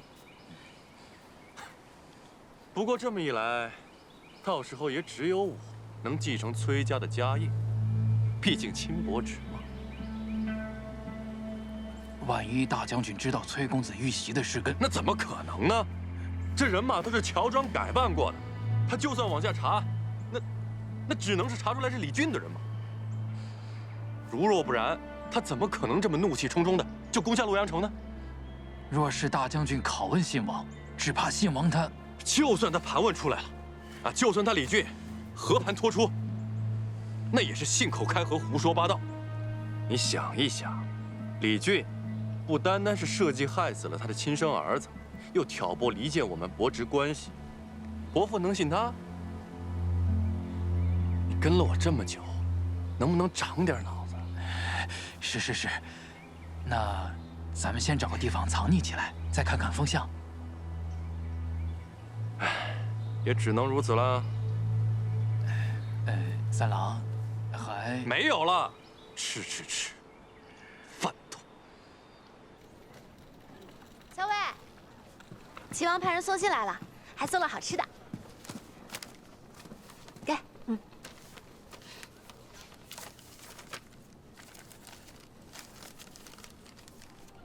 大战在即，呼吁你深爱此物，特寄之聊以解闷。常言嚼之如碎玲珑，取势若破竹，碾压敌军之口彩，邦军顺遂，旗开得胜。入京后，愿同去殿中，具案大嚼干果及国府，有侧议后议，皆托付于君。替我再三拜赏崔大将军。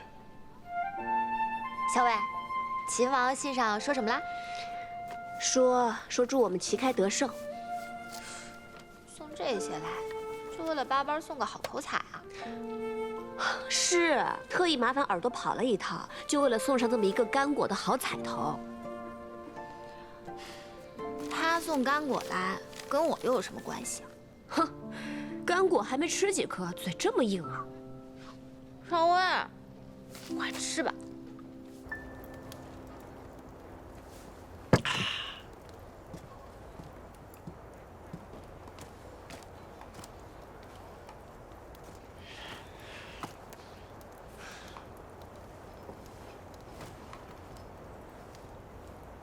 赵二哥，你怎么了？我可忍不住了，17郎！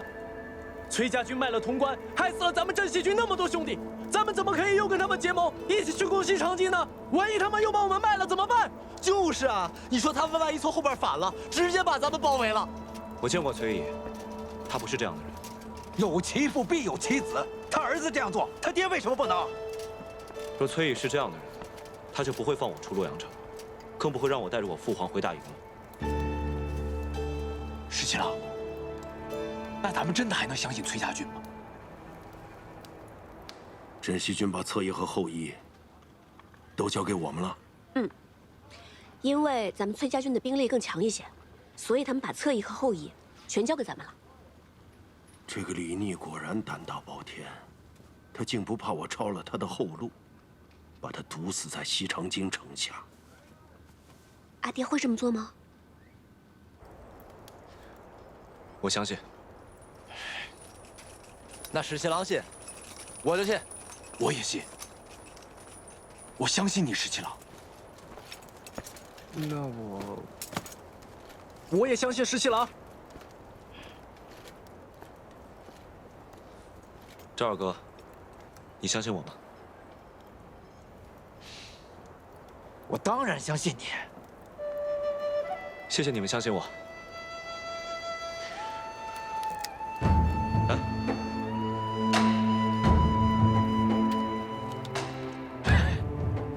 等收复了西长京，我就带大家烤黄羊吃。烤羊就算了，得有酒啊！对，有酒。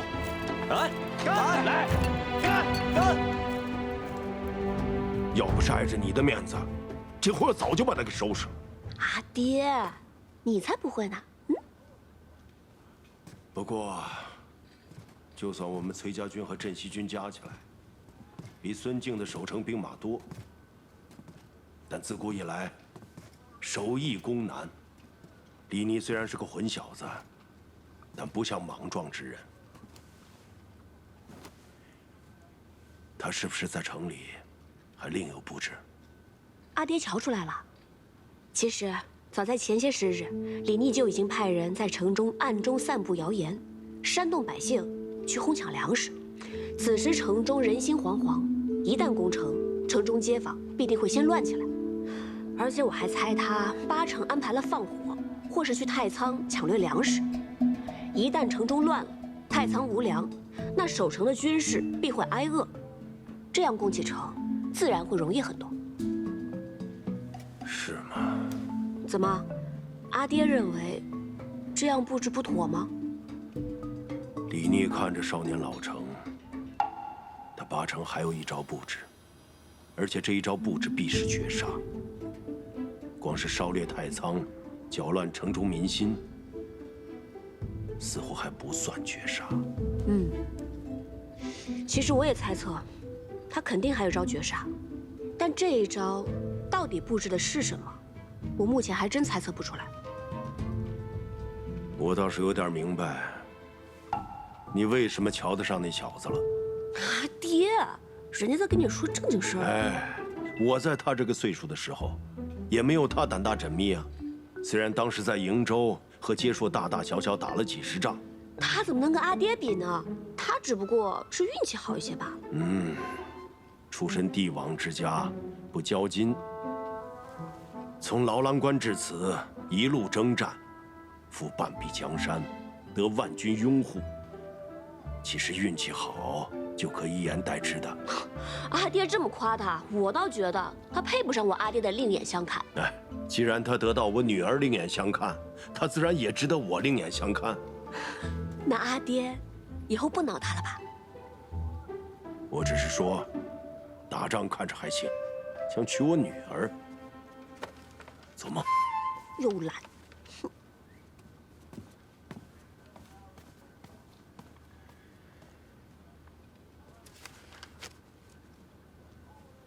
秦王要攻城了。不是说平凉大将军崔乙夺了东都？这正是秦王的过人之处。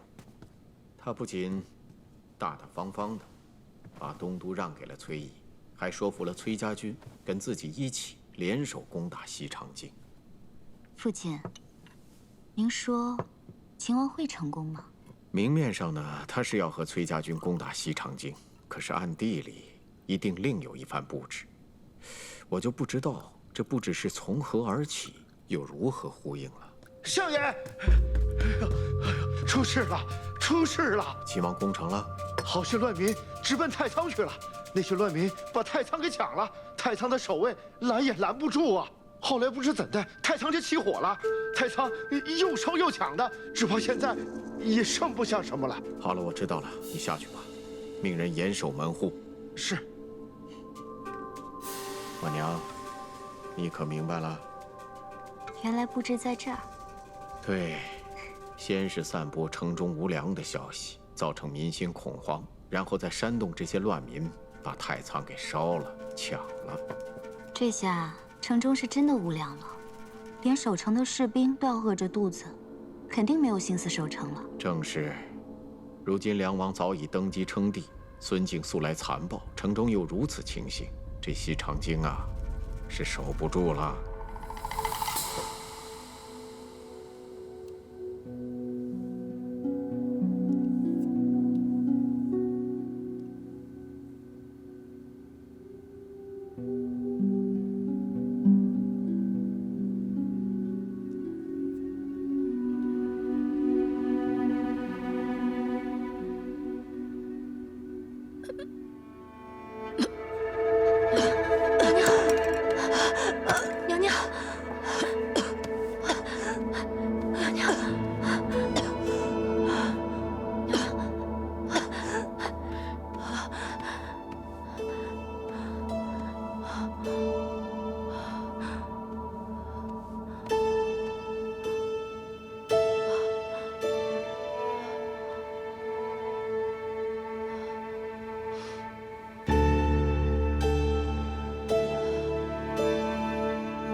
城中乱民强掠太仓，只怕李逆就要攻城了。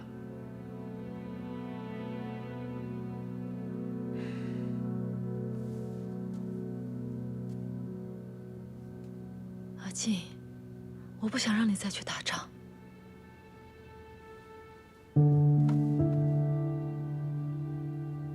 我们走吧。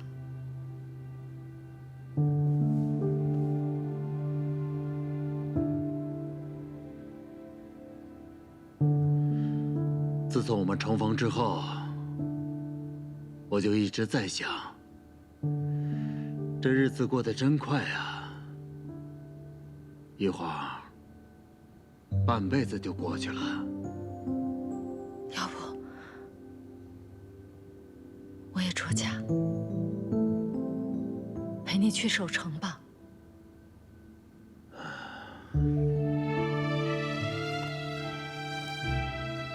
少华，你好好待着，等我战退了李逆之后，回来陪你一块儿饮酒。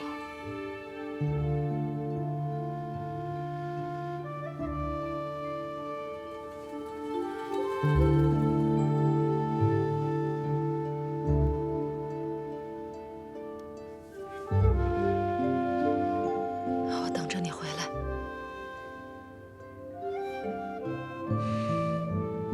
等我回来。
给我杀！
这里，还有这里，严加防守。报，大都督，镇西军和崔家军攻势太猛，四处架设云梯，几个城门都有工程锤重击，我军将士疲惫不堪，死伤惨重啊！令进军后营上城墙，严守城门，一步都不许退。退者军法处置。是。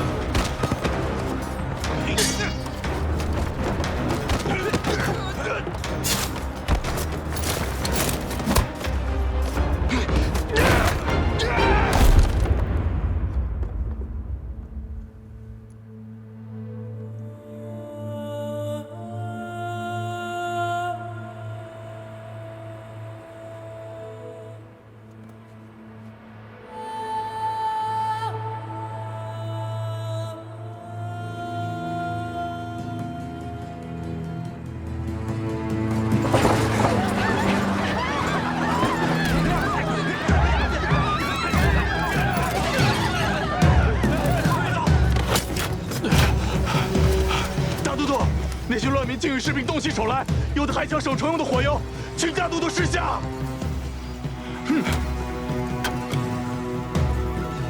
城中乱民，一个不留，统统都杀了。是。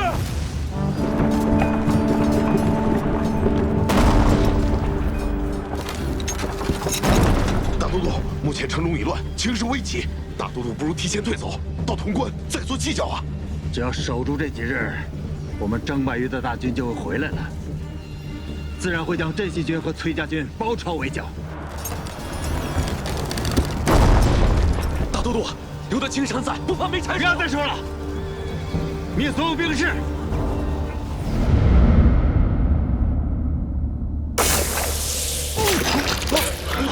大都督，大都督，大都督，大都督，大都督，大都督，大都督，大都督。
锦娘，既然我已经与李逆暗中商量好里应外合，那我们必须要在宫内也给孙静致命一击。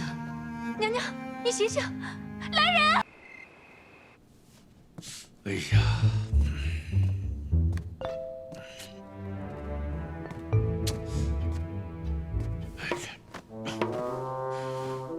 父皇莫急，儿臣准备了快马。如果战事不利的话，儿臣一定会护送父皇南撤的。只要进入江南岸，有长江天险的话，那定会安然无虞的呀。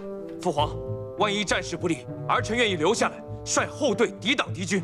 到时还请大哥护得父皇先行一步。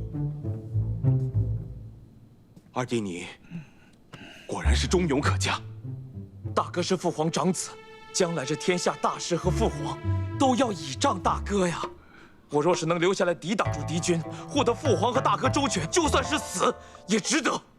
哎呀，莱儿真是一个孝顺的好孩子呀！哎，二弟呀，二弟你不能，陛下，陛下，启禀陛下，前线来消息了。快说，秦王破西长京了，恭喜陛下！秦王大破孙贼，已经领军攻入西长京。什么？恭贺父皇！父皇洪福7天，必有天下，秦王才可以收复西长京啊！恭贺父皇！父皇重用秦王，秦王才能收复西长京，此乃父皇明鉴千里，是天下之福啊！好，很好。哎呀，吴国师说的没错，朕就是真龙天命，只有朕登基为帝，才能够拯救天下苍生。恭贺父皇！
按照惯例入宫拜别先帝，启程去劳兰关。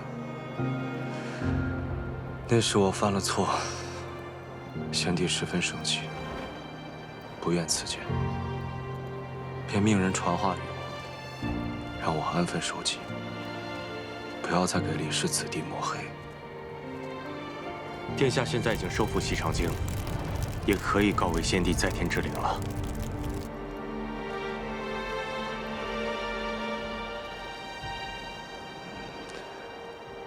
追孙敬的人如何？哦，经过几次短兵相接，还是没能拦住他们。孙敬的亲信副将誓死护卫，看来孙敬现在应该还是昏迷不醒。他们且战且退，已经连夜退到潼关了。崔大将军呢？这破城之后，崔大将军便率队入宫，在建元殿前下马，后云霄台。他说了一句“一行阑珊”，不过如此，便率队出宫，前往了城外崔家军的大营。不过如此，我也想如他一般，破城杀敌，到最后再来一句“不过如此”，拂袖而去。这才是真正的大将风范。殿下，您与他还是不同的。可此时的我，十分羡慕他。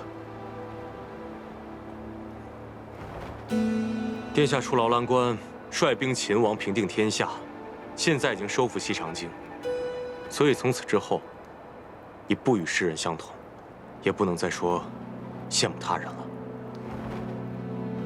是啊，多无趣啊！唉，阿莹呢？他跟崔大将军一起出城了吗？哇，原来这就是皇宫啊！哎，小伟，这里好像除了楼高一点、屋子大一点以外，也没有什么不同嘛。你看，咱们现在待的地方叫做玉辉楼。往前，那边是建元殿、乾政殿、景德殿，那些都是前朝皇帝理政的地方。那个高墙后面就是东宫，以这个玉辉楼为界，再往后就是后宫了。哇，这么大一片屋子，得住多少人啊？皇帝有10几个儿子，100来个孙子，人丁兴旺，宫里住不下。就等这些诸王成婚之后，给他们分府，住到宫外去。只可惜，孙敬谋反，把这李氏子弟几乎都屠戮殆尽了。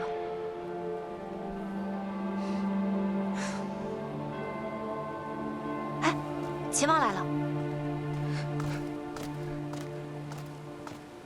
阿莹，有一件事，我想要拜托你。什么事？县太子妃萧氏，她忍辱负重，为了给孙敬下毒，自己也身中剧毒。如今她性命垂危，我想要请桃子给她医治，一男女有大方，请你代为照顾。原来是他给孙敬下的毒。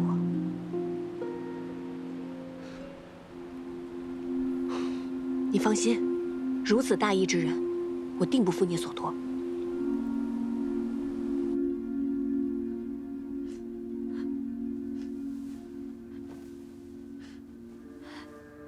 就是这盒口脂，娘娘说，若在饮食中下毒，只怕会引得孙敬察觉，所以才下在口脂之中。娘娘还说，这毒药啊，有一股甜香，也只有口脂的花香，才能掩盖住它的气味。而且只有一次机会，终于等到攻城之日，他立刻将毒药涂在了自己唇上，全然不顾这毒也会侵入他的心脉。娘娘，这是冲着佟归于进去的。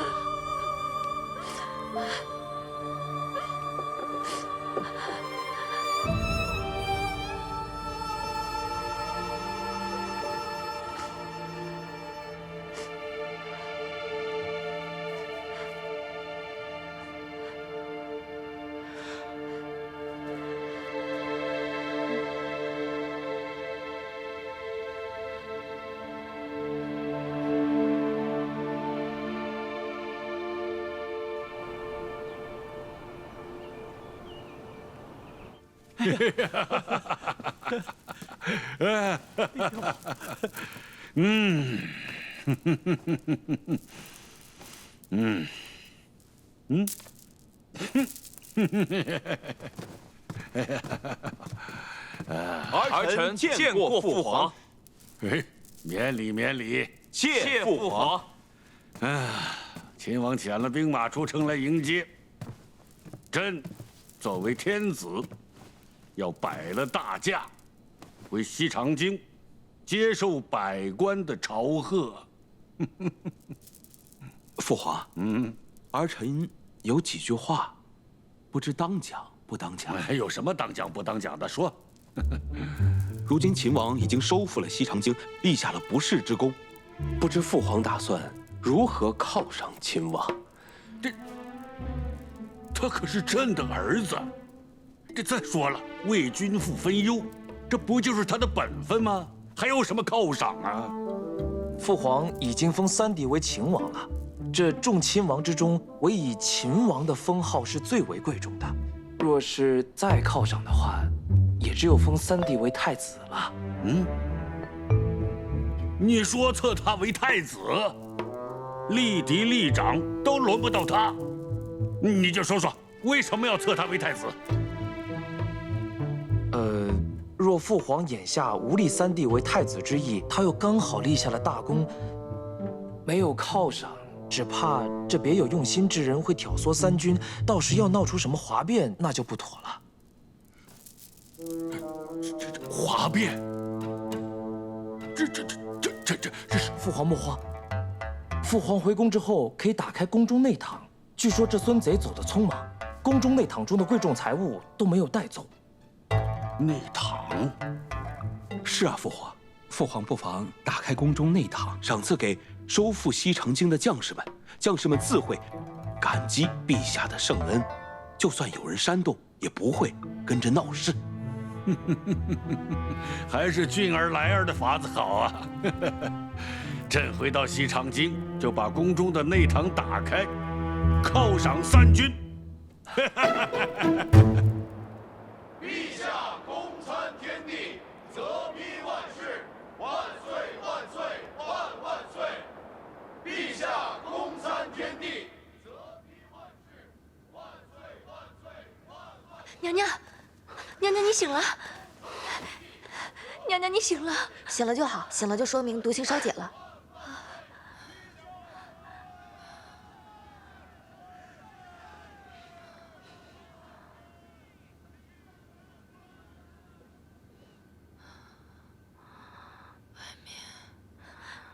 外面是什么声音啊？娘娘，您都昏睡了好多天了。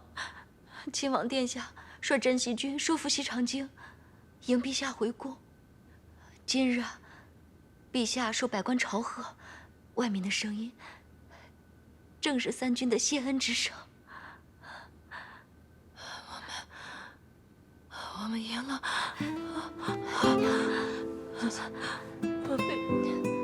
我们赢了，我们赢了。娘娘放心，我们赢了，赢了。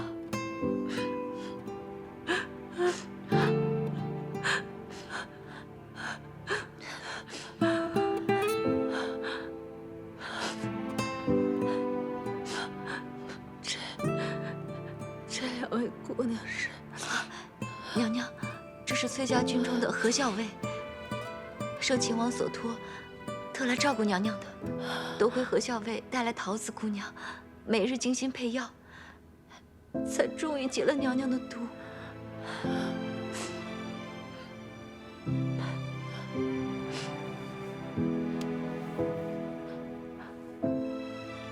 多谢何校尉。娘娘大义，救了天下人，何某应该替天下人谢谢娘娘才是，又怎担得娘娘一个谢字？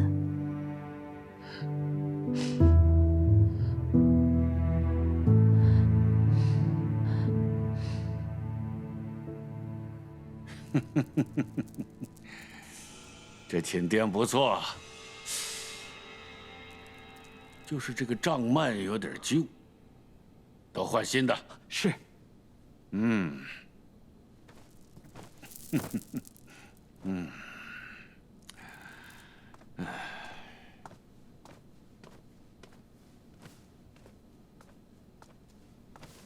儿臣见过陛下。免礼免礼。哎，秦王你来的正好，这次收复西长京，你立下很大的功劳。说说看，想要什么赏赐？是金银，还是要封地啊？陛下，儿臣什么赏赐都不要。嗯，儿臣想请旨，待儿臣派人寻回太孙后，还请陛下应允迎回太孙。太孙，孙敬谋乱之时，弑杀先帝、先太子，幸得云长将军韩畅护卫太孙逃走。陛下，太孙乃先帝嫡传之血脉，请陛下应允迎回太孙，并令其为储君。哎呀，这么大的事，朕还要考虑考虑。陛下，先帝崩，先太子殉国，太孙继位，是名正言顺之事。朕都已经说过了，要好好考虑一下。嗯，你先回去吧。这一阵子你也挺忙的，先回去好好歇歇。没什么事，先不要进宫。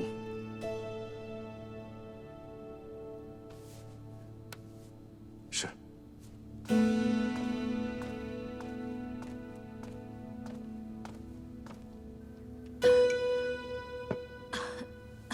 娘娘，你还是再用一些吧。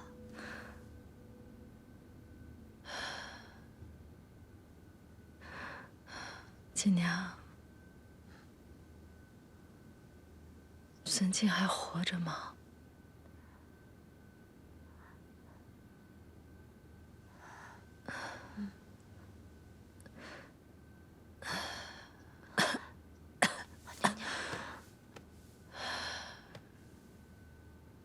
是。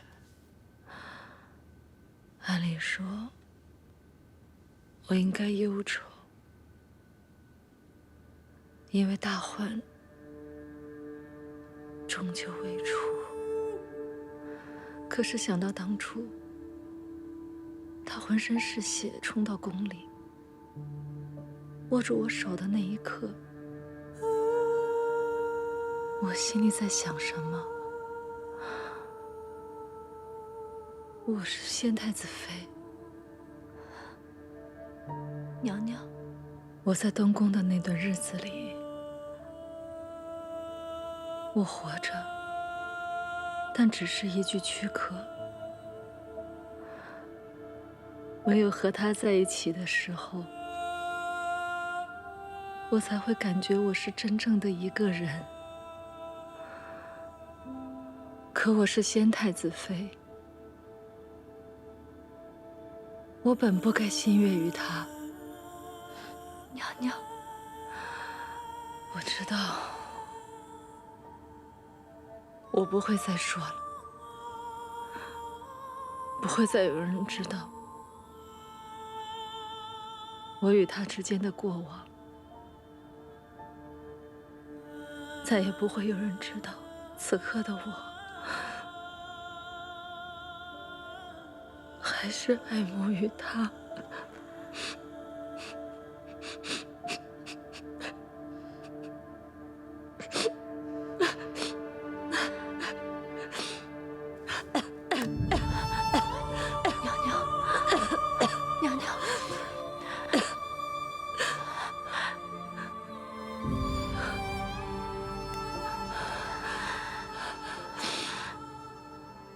我与孙敬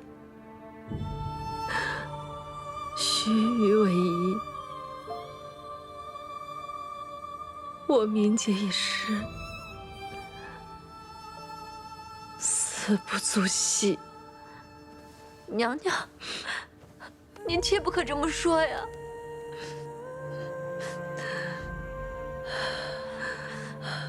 放心，我现在是不会死的。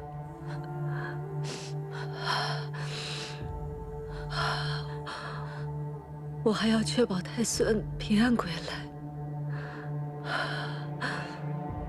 我要看着他长大成人，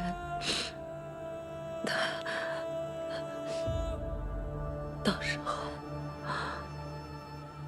话才有颜面到地下去见县太子。